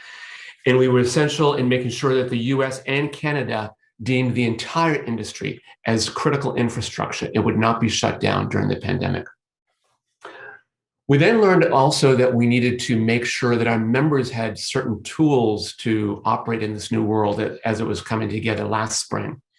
So we developed something we called a COVID-19 toolkit. We developed one for both the US and Canada. And what we did as the government was releasing new, CDC was releasing new rules, new guidelines, as the government was releasing new guidelines, we dropped those into the toolkit. And they went on the front page of our website so that our members could see what was happening and what did they need to comply with respect to daily changing rules. And that toolkit really became an essential tool for the industry throughout the pandemic. In April, we were getting reports that from our members that there was a pending shortage of CO2, and I want to focus on this one just for a few minutes here. CO2 in the States, more so I think than in other parts of the world, but particularly in the States, a lot of CO2 for food and beverage grade applications comes from the production of ethanol. When ethanol is produced, our members go in, they take CO2 is given as an off gas. It's really a waste gas for them. We take it, we purify it, we liquefy it, and then we sell it into the markets for food and beverage. We were learning that because when the world shut down in March of April last year, suddenly people stopped driving. In this country, ethanol is mandated to be mixed into gasoline at about a 10% level. When people stopped driving, they stopped buying gasoline. That meant that the demand for ethanol, which goes into gasoline, suddenly stopped. That meant that our guys who pull the CO2 off of the ethanol suddenly didn't have access to that ethanol. That ethanol is then sold into food production, meat, chicken, pork, those sorts of things, as well as beverage production. Suddenly, those gases weren't available for those industries. So we had a simmering crisis on our hands. We were seeing at the time, President Trump and Vice President Pence were on the TV, on the news all the time, talking about the safety of the food supply in this country in the midst of the growing pandemic. We went to them and we said, yeah, the food supply may be safety, but it may be in danger that it won't exist, that there'll be shortages of food. So we formed a coalition with food groups around the country, with beverage groups around the country, the ethanol organizations, and we went to the White House and we sent a letter saying that we have a real challenge here, that we believe, at this point, I think we're 30% down in ethanol, providing ethanol to the food and beverage industry. We have a real challenge and we think that there could be shortages. And I have to say that really got the attention of the vice president who was heading up the coronavirus task force, as well as the Department of Homeland Security, as well as the USDA, U.S. Department of Agriculture, responsible for food production in this country. And over the course of, I would say, 6 to 8 weeks, we had very high-level conversations, including with the Vice President's office, about what they could do to help alleviate the situation. What it did was two things. It really positioned CGA as a voice of credibility at the highest levels of this government in both the United States as well as in Canada, saying, you know, we have a challenge here. We're willing to admit that our product might not be available. And they listened to us, and we had different potential approaches on how this issue might be alleviated. I will say, as we moved into summer, the government did not have to get involved and take action, and they were looking at potentially forcing ethanol plants to run so that we could pull off the CO2. As we moved into summer, what we realized and what we found is that the traditional uses of CO2 in food and beverage applications begin to diminish because things like stadiums and outdoor events were not taking places because of the pandemic. And so those uses went down. So as the demand went down, as the supply went down. Also, as we moved into summer, as we now know, we, the world, began to learn to live with COVID and started driving again. When that happened, the amount of CO2 availability went up because suddenly gasoline was in demand and so ethanol was being produced again. It really highlighted to us, it highlighted to the government how interconnected industries are. And again, I think it really positions CGA in a real position of credibility and of being a provider of unbiased information, because we went to the government saying there could be a shortage. A few other things that we did through COVID around that time also, when masks were beginning to become, okay, people realized we have to wear masks. CDC in this country, Center for Disease Communications, was telling us to wear masks. Many of our members didn't have access to masks. So the government told us they would provide masks. We went out to our members. We asked them how many masks they might need for their employees. We were able to get from the government and have distributed to our members enough masks for 162,000 employees. That was a huge, I think, benefit to our members when the whole mask issue was just hitting us, that we were able to go to the government and get those masks delivered to our members. As you all did then too, around that time, I think early in June, we then determined that all events within CGA for the remaining year would be virtual. They still are virtual. We hope to get back to face-to-face meetings probably sometime in the fall. I think that also gave our members the ability to sit back and not have to worry about how the work that they do for the association, making sure that all of these critical standards are being updated, that they were going to be able to do that by virtual means. And they did that and continue to do that. Just a couple of other points. Come the fall, suddenly when the vaccines were coming online, it became apparent that some of the vaccines needed ultra cold storage for storage and for transportation. So because of the credibility that we gained back in the spring around CO2, dry ice is a solid version of CO2, as you all know, the government called us and said, if there's going to be enough dry ice for these vaccines. And so over the course of 4 or 5 weeks in the fall, we started having conversations with, again, the Vice President's office. Operation Warp Speed in this country was responsible and is responsible for getting the vaccines out. Pfizer, these organizations came to CGA.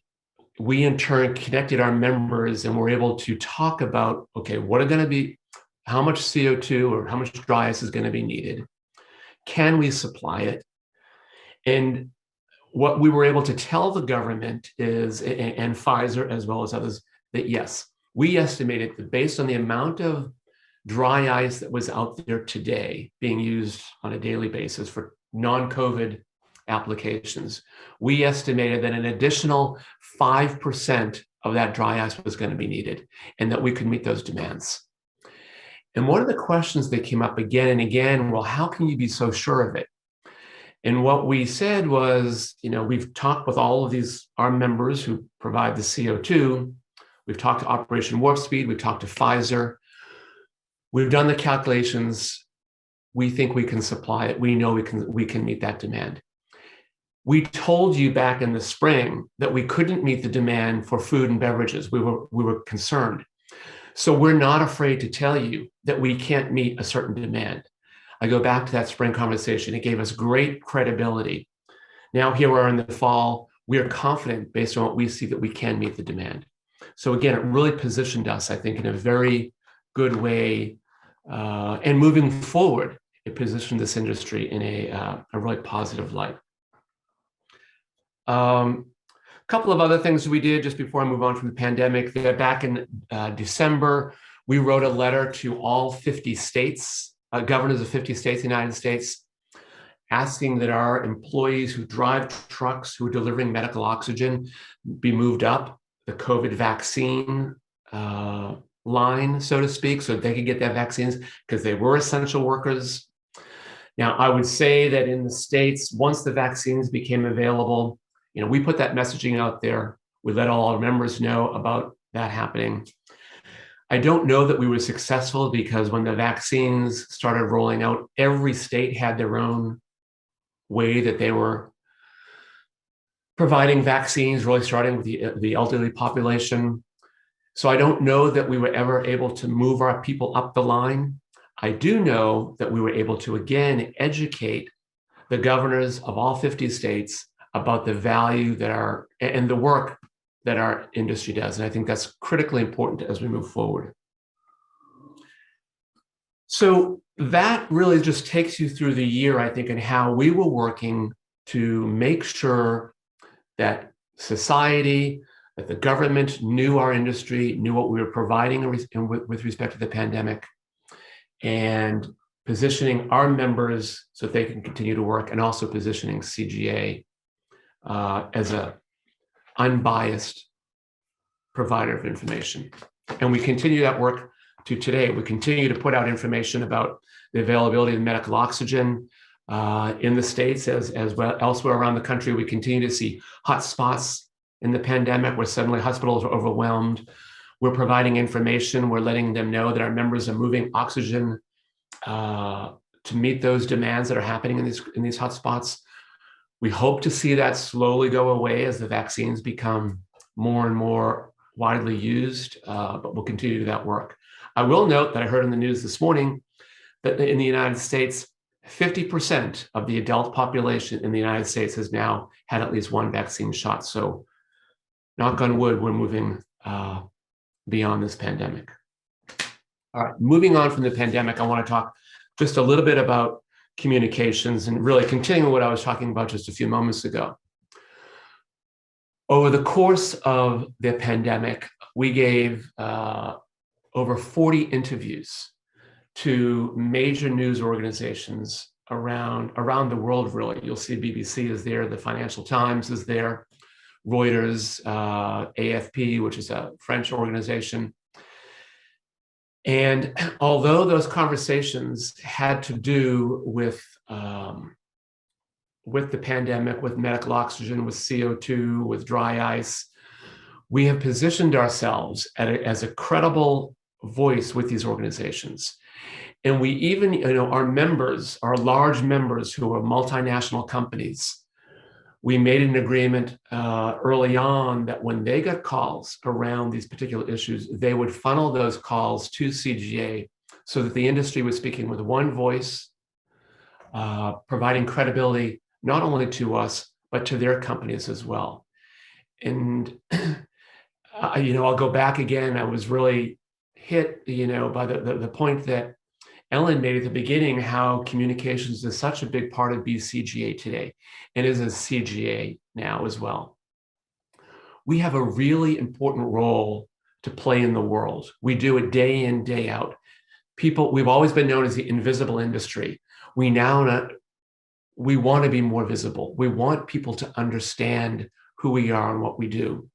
not only in times of crisis like this, but it's important that people recognize that we bring value to society. It's important to young people that they see this industry as someplace they might want to go work on some of these critical issues.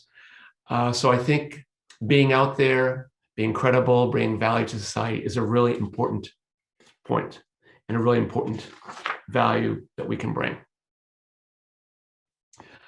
We've also expanded our communication into end users. As I commented a few minutes ago at the beginning, more and more our products are coming into contact with end users or near end users, near consumer, we're calling them. So a little over a year ago, before the pandemic, our board talked about this and directed us to create a program in which we could begin to educate those people who are coming in contact outside of the industrial space with our products.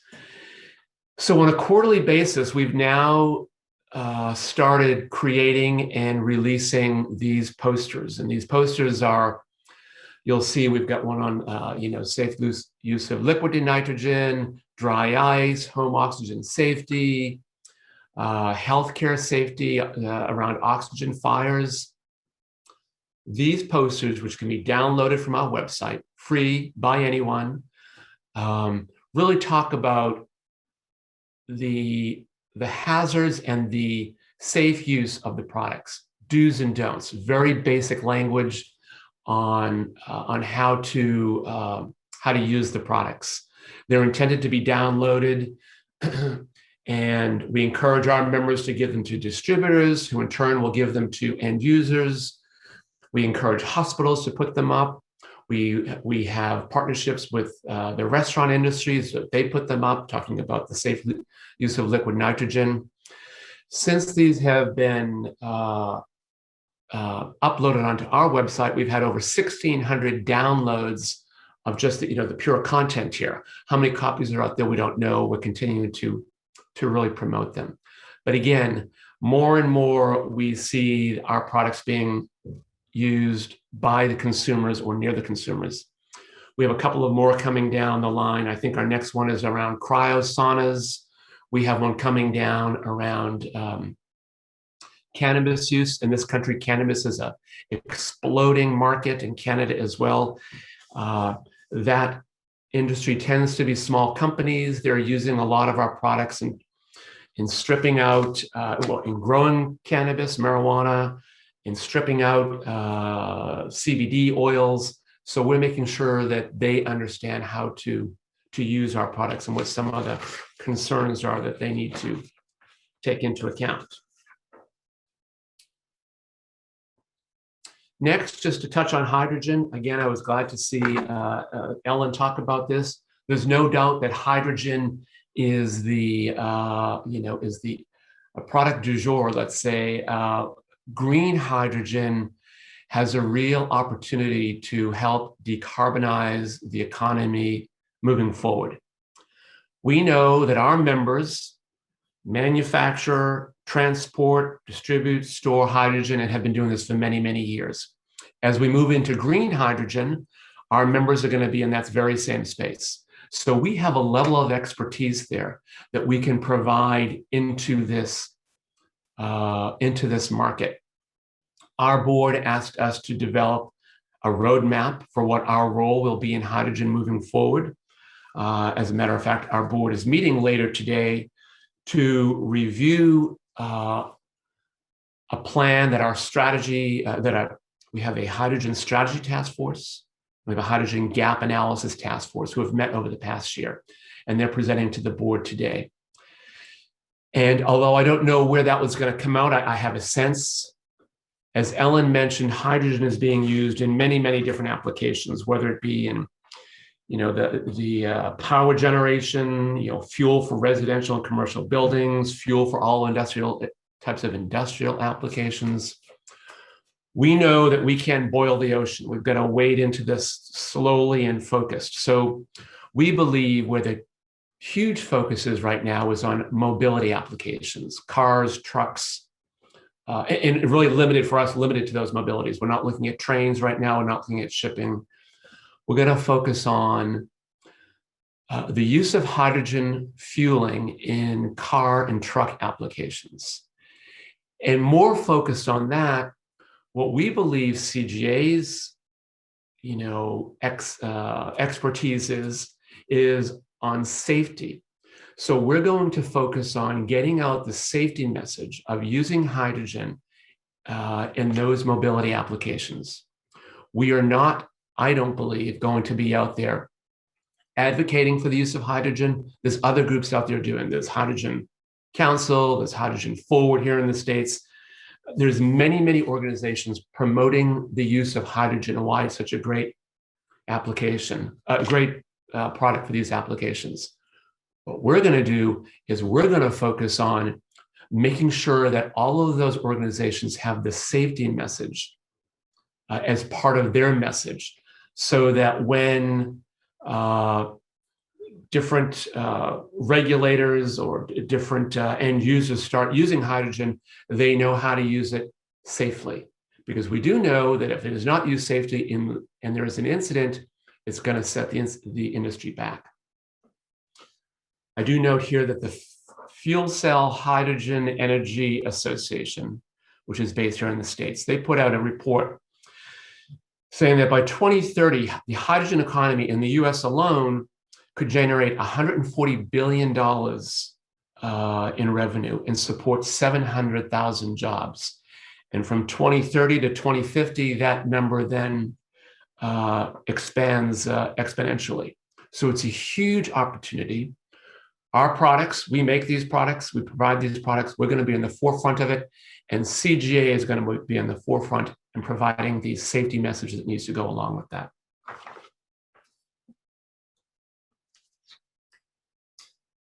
My last topic that I want to touch on here today is has to do with young professionals.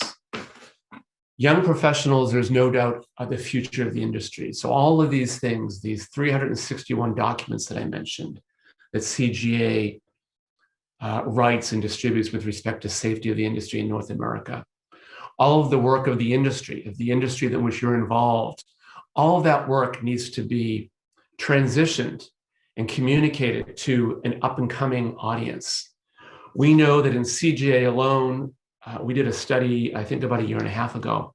By 2021, more than 50% of the expertise within CGA, this was back in 2019, we projected the average age of all the experts in CGA was going to be over 60 years old. We need to transfer the knowledge base of those people to young professionals. And young and emerging professionals is what we're calling them, to make sure that they're ready to take over not only CGA, but the industry. So we launched a young and emerging professionals group, I guess about a little over a year ago.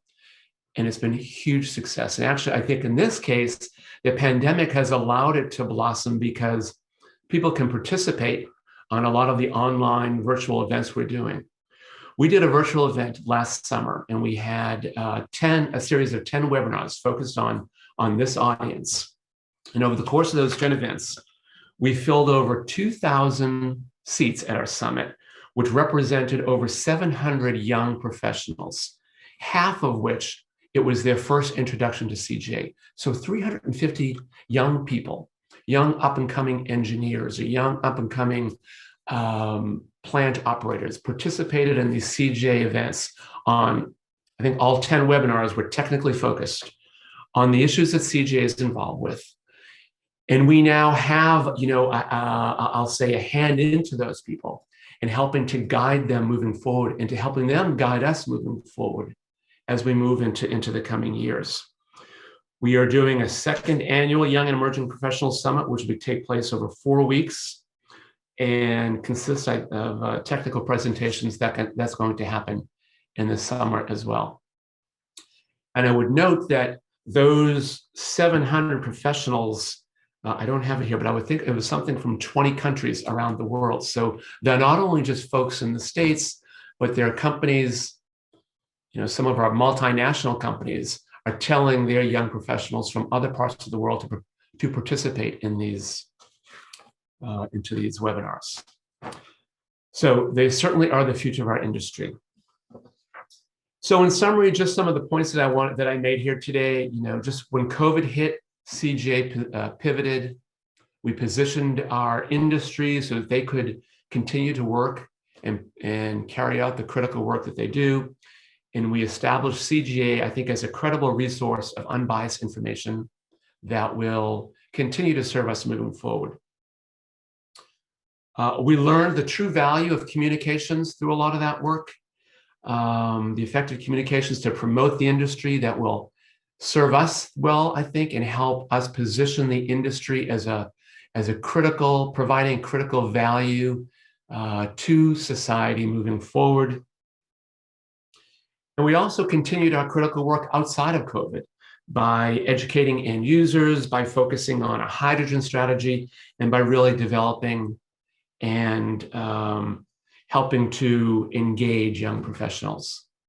So that's the work we've done with CGA over the past year. I'm happy to see that it dovetails with what BCGA is doing. And I'm happy to take any questions or thoughts you might have around the work that we're doing. Thanks very much, Rich. And just to echo what you said, it's really great to see so many similarities between our associations and our strategies in the way that we've both dealt with COVID-19 and other things such as hydrogen, and particularly your work on young and emerging professionals. I've spoken to your colleagues quite a bit about some of the work you've done, and we're hoping to replicate that to get as much interest as well in BCGA as you have done with CGA. So it's great to hear. Now there's quite a lot of questions on lots of different topics, which is fantastic. So try to get through them all. First one is from Simon Davies. Simon's asking, travel restrictions have been imposed during the pandemic, making it difficult to undertake requalifier audits at some locations. What engagement has CGA had with the DOT to ease this problem, such as request to permit remote virtual audits? Yeah, so we had a lot of conversations with DOT. So early on, a lot of the DOT requirements were put on hold. For instance, requalifying drivers, things like that. They extended those till basically till the pandemic was over. They keep extending them month to month. I can't answer for sure with respect to remote inspections. So I'll be happy to get back with him. Sure. But in many ways, some of these things are being done remote, but I don't know specifically to that. So I'd be happy to get back with him on that. That would be great. Thank you. Great. Another question we've got from David Hurren. I think this is probably relevant to both our associations. We have talked about gases being the invisible industry. How would you consider the visibility of the sector has changed in the past 12 months compared to the previous 5 years? Well, I'll speak for us. I think it's changed tremendously, particularly around medical oxygen and CO2. Because of some of the reasons I was talking, I mean, some of our stories and some of our interviews were being shown on these national, in these national media outlets. And I think it really highlights that I think in some ways the industry prided ourselves in being the invisible industry, and for many reasons. But I think we now learn that we're so ingrained in society, in so many good ways of society, that there are opportunities to be out there in a positive way when there's not a crisis. So that when a crisis does happen, the media outlets know about us, can come to us, and we can provide them, again, unbiased information. We didn't try to spin stories with them. We were very upfront with where we stood with product availability and things like that. So I think that we'll be working be out there with the media on a more consistent basis in a more positive way, so that when crises hit, they know to come to us to get good information. I think it's a good thing. Definitely, I'd agree. And I think because my background's in public affairs, we always talk about public affairs being a very proactive activity, because you need those relationships in place in case of a crisis, because you don't want to be starting from zero, so to speak. All right, let's take it. We've got another question from David Hurren. Our industry has an enormous potential to reduce Scope 3 emissions of our customer base. how well do you think we do at measuring that beneficial effect as a sector and communicating it? What, if anything, do you think we could do better? So I'm assuming he's talking there about scope 3 about the greenhouse gases. I assume so, yes. Yeah. So what we're doing, one of the things I touched on briefly, but harmonization. So we participate in the International Harmonization Council. And we are our board at that group, which is really made up of the major gas suppliers around the world, has directed us to come up with a common method of measuring greenhouse gases, particularly CO2 emissions. And so we're working on that to do that. I think that how good a job do we do? I guess we do as good a job as anybody else. I think the pressure is going to be on for all industries, including our industry, to really understand how much greenhouse gases we're putting out there and to reduce that. So the first step in reducing is understanding. So what we're doing within the IHC is, first of all, let's figure out a way that all the companies can measure it and use that measurement the same way. Then the next step is, okay, how do we reduce that? So we are on that. I will say it's a bit of an area that typically we have not, this organization, and I think this industry, I'll say the International Harmonization Council has not been involved in, but we recognize how critical it is. And we will continue to take a greater role there. That's great. That's great to hear, Rich. Thank you. Well, unfortunately, I think we've still got a few questions left, but we've not got much time. But if it's all right with you, Rich, we could just follow up with you with these questions afterwards and make sure we can get responses. Absolutely. And feel free to provide my email address. Happy to talk with any of the attendees today. And again, Ellen, thank you for having me, and thank you for allowing us to talk about what we're doing here on this side of the pond. Great, thank you. And maybe next year we'll be able to see each other in person. So thank you very much, Rich. I look forward to it. Okay, bye. Thank you. So next up, we're joined by our final speaker of the afternoon, who is James Routledge from Sanctus. And James is going to be talking about mental health. So I will now hand you over to James and rejoin you afterwards for some questions. So James, over to you. Hey everyone, thanks Ellen. From helium to mental health, I've never ever said that before. So yeah, thank you for having me here. My name's James. I'm the founder of a mental health business called Sanctus. We're on a mission to inspire people to work on their mental health like we do our physical health. And we've got this big vision to put the world's first mental health gyms on the high street. So we see a world where we all work on our mental health as we might our health and fitness. And mental health isn't something that we just react to. It's not a stigmatized conversation. It's a conversation that's out in the open. And that's sort of embodied by this vision we've got for gyms on the high street where you might go and work on your mental health like we do our physical health, or we don't. Just before I jump in, I just want to say how strange this is doing a talk at with you and not seeing any of you. So if you do want to sort of just say hello in the chat or say, yes, we can hear you, any form of interaction would be good. So I don't just feel like I'm sort of giving a confession to my screen or basically talking to myself in the mirror. We can hear you. Well, hey, brilliant. There we go. We've got John, David. Thank you.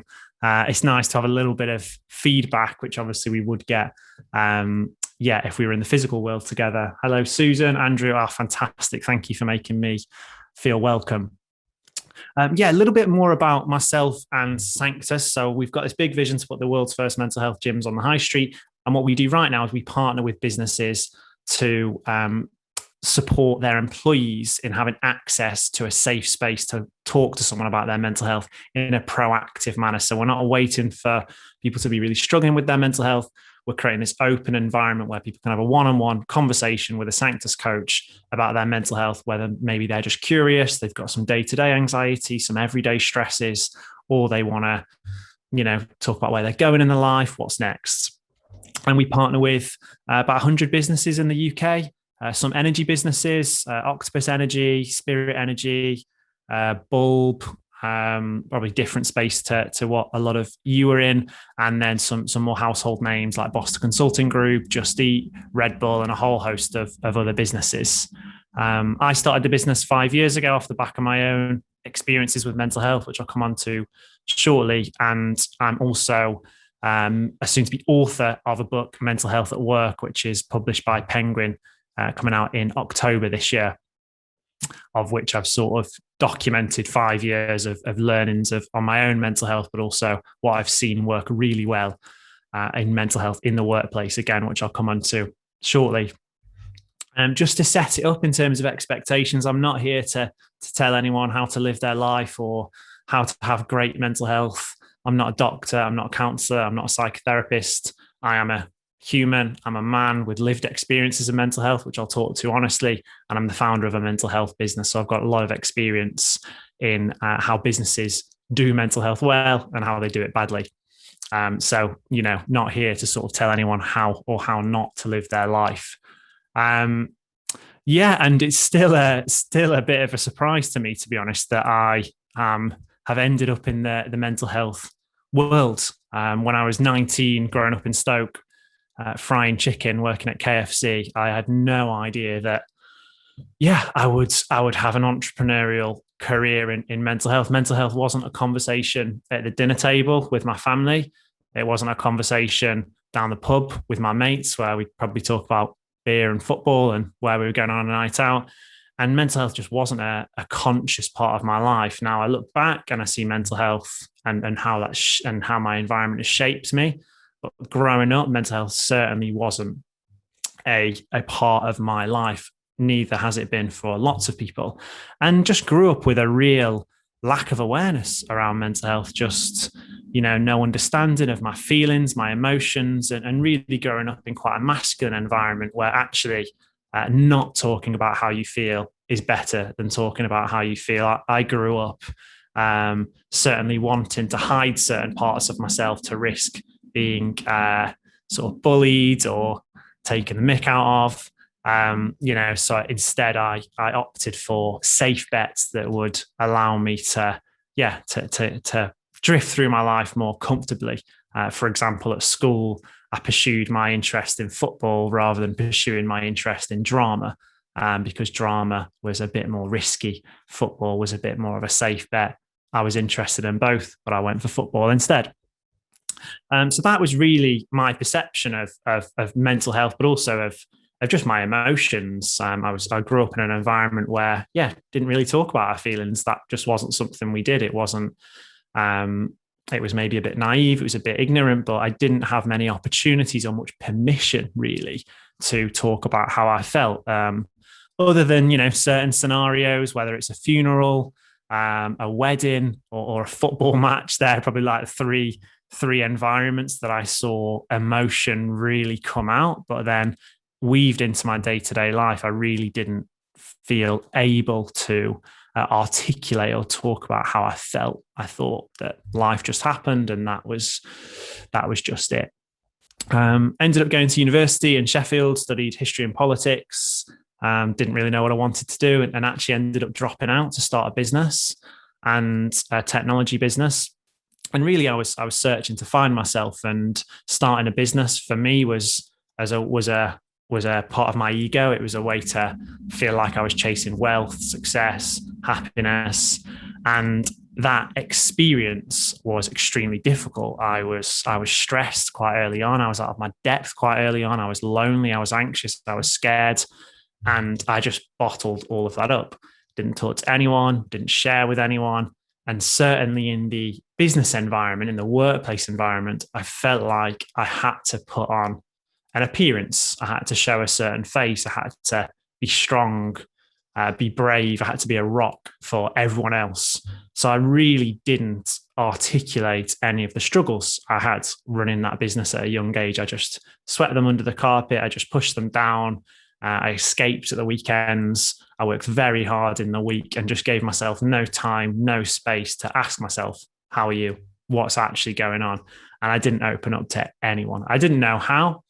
And even if I did know how, I was very afraid of the judgment I might receive for putting my hand up and saying, look, I don't know what I'm doing. I'm scared. I'm lonely. I'm worried, which is all the feelings I was feeling. But actually, I made a decision, whether it was conscious, and I don't think it was, to just keep going, and very much adopted that keep calm and carry on mantra, and really put my guard up, really created a mask. Until 3.5 years in, I could hardly recognize myself. I'd become a bit of a stereotype. I'd created this persona that really wasn't me. I was covering up how I was feeling, and how I was feeling on the inside. It was scared and quite small, and I was puffing my chest out, and everything was fine. Everything was all good, because that's all I knew. That didn't work out too well. Didn't work out too well for the business. Ended up shutting the business down. And then in the wake of that, all the feelings that I had hidden from for years just came rushing to the surface. I felt deeply anxious. Started to get physical symptoms in my body. I started to have knots in my stomach, sweaty palms, a really dry mouth, really negative self-talk. And for the first time, I was really feeling something, to be honest. And I was really aware that how I felt didn't feel right, and it didn't feel good. My heart was pounding. And because I knew nothing about mental health, I thought I had something physically wrong. I thought maybe there's something to do with my heart. I should go to the doctors. Have I got a heart problem? All the way to the point where I began to have panic attacks, where I'd have these really vicious, visceral rushes of surges of emotion that felt really uncontrollable and were incredibly scary. And I clocked that there was something going on. But at the same time, again, I still didn't want to show weakness, or what I thought was weakness. I didn't want to open up. I didn't want to say, I'm struggling, I'm having these episodes, or I'm feeling these feelings that I don't understand. I didn't want to say that to anyone, because I built up an image that I didn't want to shatter. So I told no one. I suffered in silence, and in fact actually portrayed an image still that all was good. I used social media to post nice photos of me out with my mates, whereas really I was struggling, and I just was afraid to open up. I was afraid of what that might mean, because I just didn't know if you started talking where that went, and I was afraid of what people might think. In the end, I sort of mustered the courage in the end to start to open up to people around me, to say, this has been happening. I had a panic attack the other day. I'm stressed. I'm really upset about shutting my business down. I don't know what I'm going to do with my life. All these feelings and uncertainties that I had, I started to open up and to share with people.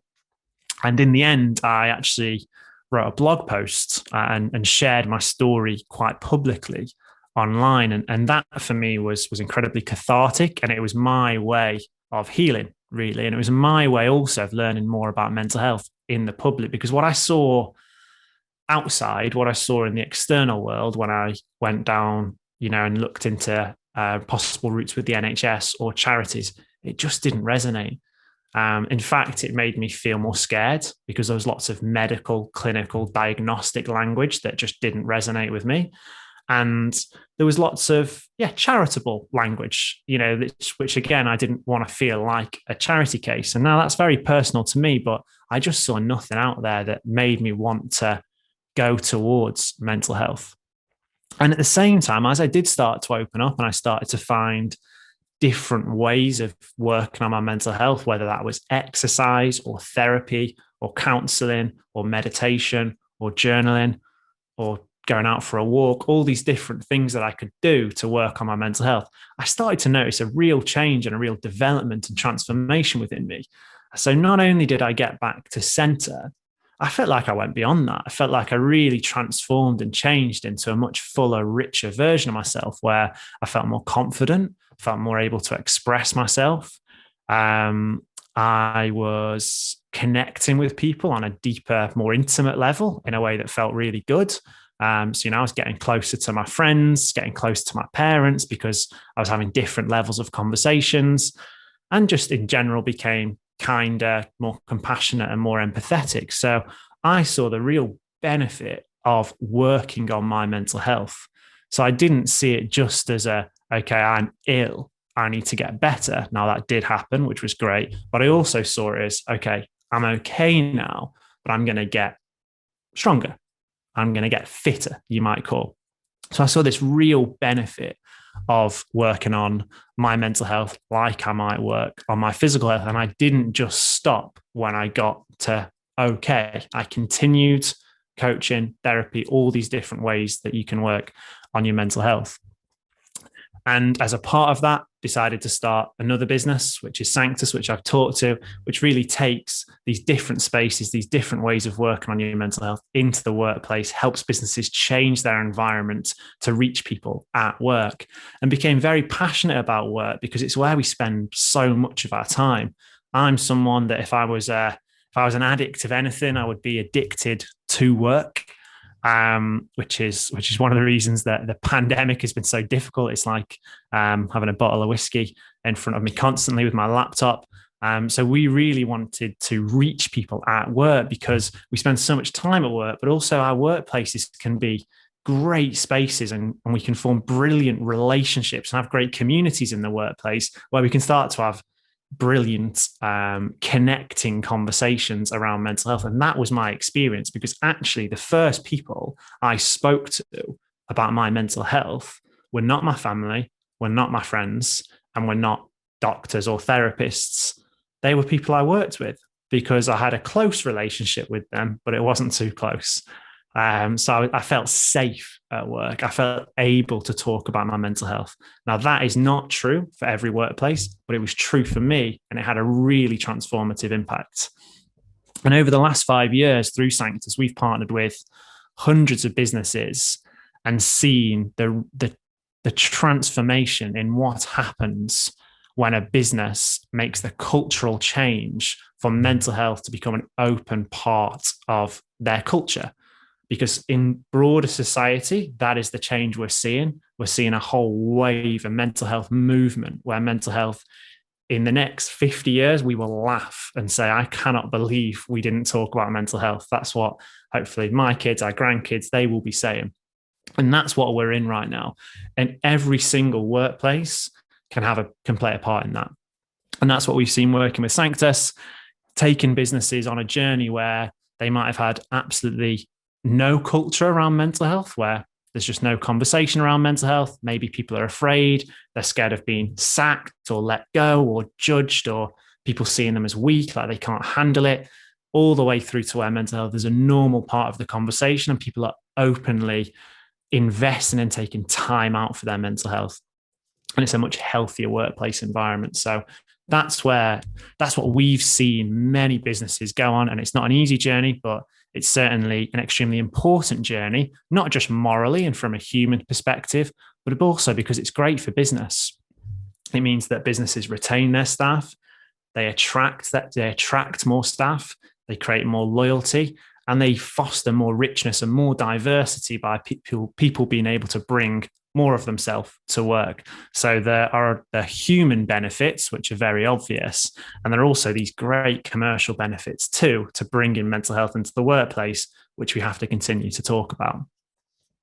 In the last year, I've been writing a book, as I mentioned, with Penguin around mental health at work, and just wanted to share some of the threads that have come out of that in what makes a great workplace culture around mental health and what we can all do to be part of the mental health movement at work.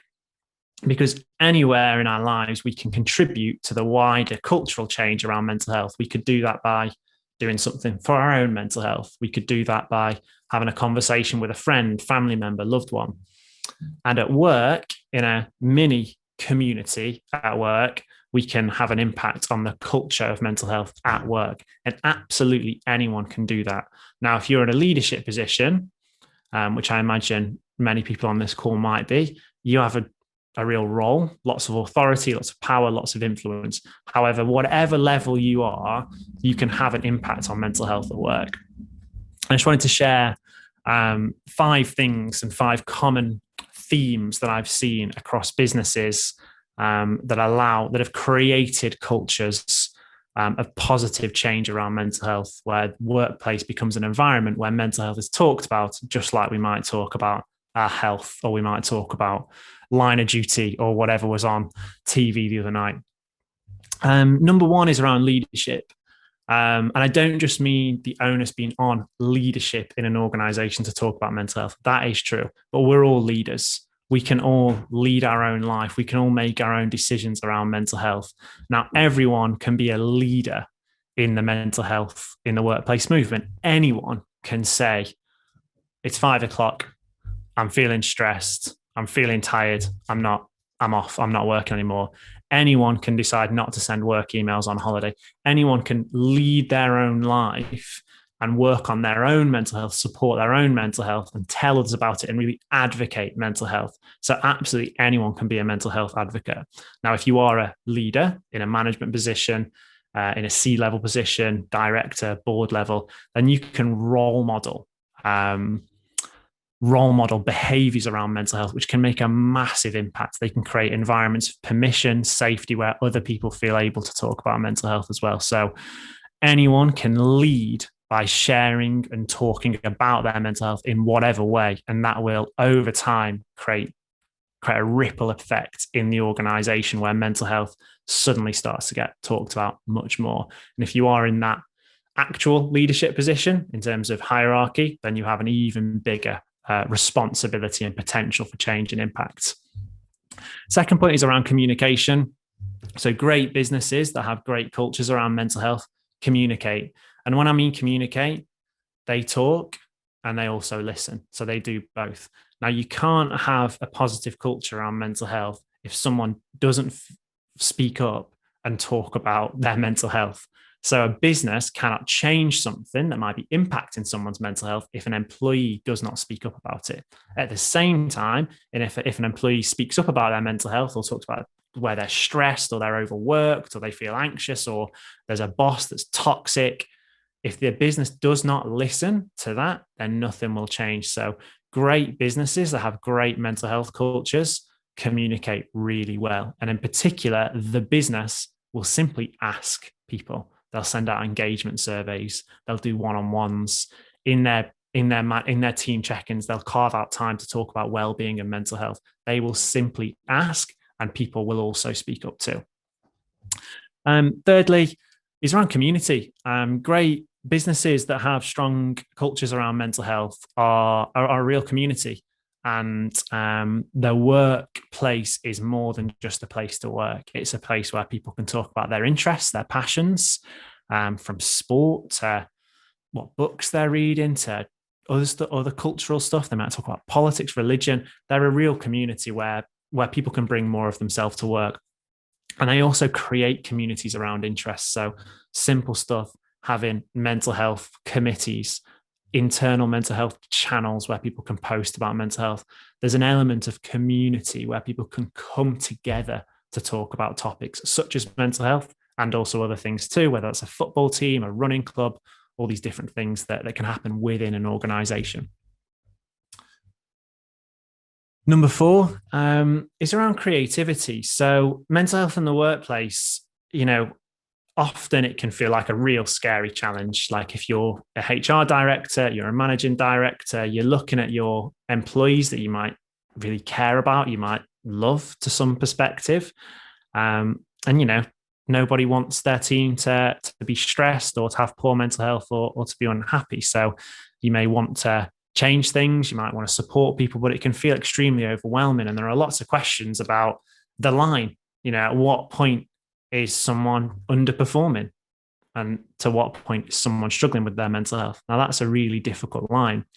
And with our mental health on a personal level, on a business level, we might just want answers. We want someone to just say, right, do this thing, this thing, this thing, and this thing, and it'll all be sorted. Now, on an individual level, as far as I know it, that's not yet being created. There is no one way to all live our lives that we're going to be happy and content. And that's exactly the same in the workplace. There's not one way for any business to create their mental health or their well-being strategy. Every single business is different. It's in different industries, different environments, different leadership, different people, different cultures. So there's not one way to do mental health at work. There's just your way. So the invitation there is for you, for whoever, to be creative. Every business is so different. And in some businesses, it might be simply that people need more support. They might feel like they need more space to talk about mental health. So the change might be, okay, we're going to start talking about well-being more at a leadership level. We're going to prioritize it. We're going to make our managers ask the team about how they're feeling in their one-on-ones. At the same time, I've heard of businesses where the biggest thing impacting the well-being of their employees was the light in the office. It was really dark, so people were very depressed because it was so dark, or the office was just horrible. In other businesses, they weren't proud of the product they were working on. It was really impacting them. In other businesses, one department was so under-resourced and so stressed. In other businesses, there's one toxic employee that just needs to go. There are so many different things that can be impacting the mental health and the health of an organization. And that is both scary on one way, but it's also really exciting because it creates a new lens to look at our companies with and look at them, look at the health of them, and look at the mental health of them. Because often where someone is stressed, where someone is anxious, or where a whole team is stressed and anxious, it shows that there perhaps is something else going on. And a creative, authentic approach to mental health in the workplace can allow you to actually see far greater things in a business. And then finally, with regards to mental health in the workplace, it's pretty simple. It's investment. And that doesn't have to just be money, but there's got to be some level of investment into mental health in the workplace by anyone. That could be an investment in time. It could be an investment in money. It could be an investment in resources. But if you want to contribute to the wider mental health in the workplace movement and the wider mental health societal movement, there has to be some action. Something has to be done. It could be a series of conversations, and that could be enough to affect cultural change, or it could be a spend on mental health and well-being in an organization where there's very little well-being spend, as an example. So there's, at some point, there has to be some investment. And that investment, like I said, it can be monetary, it can be time, or it can just be as a priority. So that mental health is actually on the agenda. And I'm conscious there's a lot there. I haven't shared all of this for you all to feel like, I don't know, you're not doing enough, or you need to do more, or you need to do this tomorrow. This is a journey. It's a wider movement. And it's going to take a lot of time to change perceptions around mental health. And every business and every individual is at a really different stage with that. For some of us, I spend my time around mental health professionals and therapists who like talking about all sorts of mental health stuff over lunch at work. For others, mental health might not be a conversation that's as present. So we're all at very different stages, both at work and personally with our mental health, and that's absolutely fine. My call and our call and Sanctus's call for the movement we're all on is that we get started. And wherever that might be, it might be in a really small way, it might be in a really big way, it might be reading a book, it might be listening to a talk, it might be having a conversation, it might be doing something at work, but it's to get started with mental health in some way. So we all have mental health all of the time, and this movement is happening, and we can all contribute to it. And every workplace can play a real role in changing perceptions in mental health and just creating a healthier, better world together. So yeah, thank you all for listening. As I said at the start, a very, very strange experience for me to not see any of you all, but I thank you for the messages before. So I knew you were there, and if you've got any, are we doing questions, Ellen? Is that? Yeah. We've actually got a few questions. Brilliant. Happy to take them, and we've got comments, really positive comments, and from my perspective, that was really interesting, and I wonder how the pandemic has potentially sped up conversations maybe some companies are having about COVID. So I think there's so much to talk about. I'll jump straight into questions if that's all right, because there's some really, really good ones. We've got, hi James, I'm going to have to go back into the office soon, having been working at home for what seems like ages now. I'm a bit anxious about it. Any useful tips? I haven't got any tips as such. Like I said, I wouldn't want to be be giving mental health advice out for to anyone. I think in the workplace, I think what I'll say is that's coming up a lot. This return to work is bringing up a lot. I know from a personal level, I've started to reconnect with employees and colleagues, and I've actually, on one level, really enjoyed it, because I've realised how difficult for me working like this has been, to not be able to connect in person, and I feel like I lose a lot of my myself, to be honest, working virtually. However, everyone's really different. People have got different health, different family situations, different feelings towards the return to work. I think one of the things that we're recommending at Sanctus to our partners is to, firstly, try and notice how you might be feeling, which this person clearly has done, which is a great start, to notice what you might be afraid of. And to try and have that conversation with your employer. At the end of the day, that's where the relationship is. If your employer is saying, we'd like you to come back into the office, then that's a request that's quite clear. And if there's a response there from any employee, then I think what businesses have to do is listen to that and have a dialogue.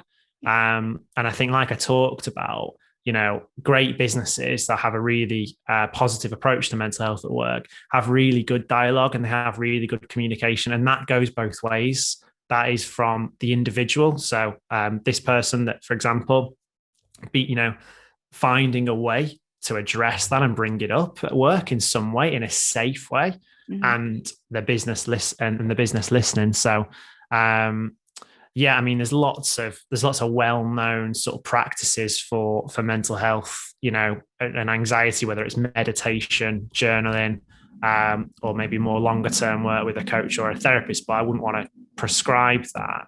I think if it's to do with the workplace, dialogue is so important. And we miss so much at work just from not talking to each other. It's amazing, really, to how simple it is to say talk, but how hard that can be as well. So I think where possible and where you feel comfortable, I think that dialogue is really important in a business setting, because it's also important information for the business. If the business doesn't know that people are really worried about returning to work, they are just going to put out a big message and say, yeah, we're all back in the office. So I think it's really important, like I said, that sort of sharing feedback up, and then the business taking that on and listening. Yeah, definitely. We've got another one here from David Hurren. He said, one of the biggest challenges I have seen for people working from home is the challenge of decompression. So create that buffer between work and home, so that perhaps their commute they had before, but it was never appreciated. Is this an area you've looked into? Yeah, it's something that's come up a lot, that we hear a lot from individuals, because we all have mental health all of the time. So any change in our environment is going to impact our mental health, even in a small way. So even a new manager at work, right? You have a response to that. You might have felt really safe, comfortable with your old manager. Now there's feelings of change. That, even that on some level might bring up some feelings and emotions. What we have undergone in the last 12 months is certainly the biggest change or period of change I've ever experienced in my lifetime. Like, the whole world has been turned upside down. How we live, how we work, how we connect. These are like humongous changes that have impacted every single one of us in some positive ways and in some difficult ways. The commute's a brilliant example to David's question. Some people will be feeling way better because they're not commuting for an hour and a half a day. Other people will really be missing maybe that time on their own, that time to think, that time to switch out of work, personal, home, life. So I just think there's been such a diverse, unique impact on every single one of us. And I can only speak from my own experience. I've had to redesign my whole life. Just start again, just like pretend I was born and just go again. It's like I used to get a 40-minute tube into Shoreditch every day. That was my commute. I actually hated that, to be honest. So good change, but still, getting out of bed and opening up my laptop and starting work is not healthy. And that's what I was doing for a long time. So for me, the fake commute has been brilliant. Walking and getting out, going for a walk, starting my day, having a coffee at a certain time, creating those rituals. And I think, we cannot be the victim to our environment. Like, we all have to take ownership of our response and what we can do. So to David's question, like, every single person's been impacted, and every single person, then some more severe than others, everyone's got a responsibility to change what they can do to function better, really, in this new world. Yeah, definitely. There's quite a few questions, and I'm just aware of time, so I think we'll just take one more. But I think it's a really, really important question from Simon Fisher, saying, do you have any mental exercise regimes for those of us who are self-employed and run a business alone without co-workers? Oh yeah.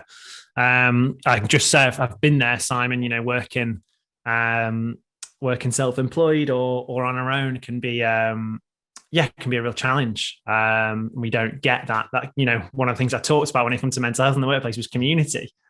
Work can be a brilliant community. Work can give you purpose, but it can also give you lots of relationships in your life that can feel really good.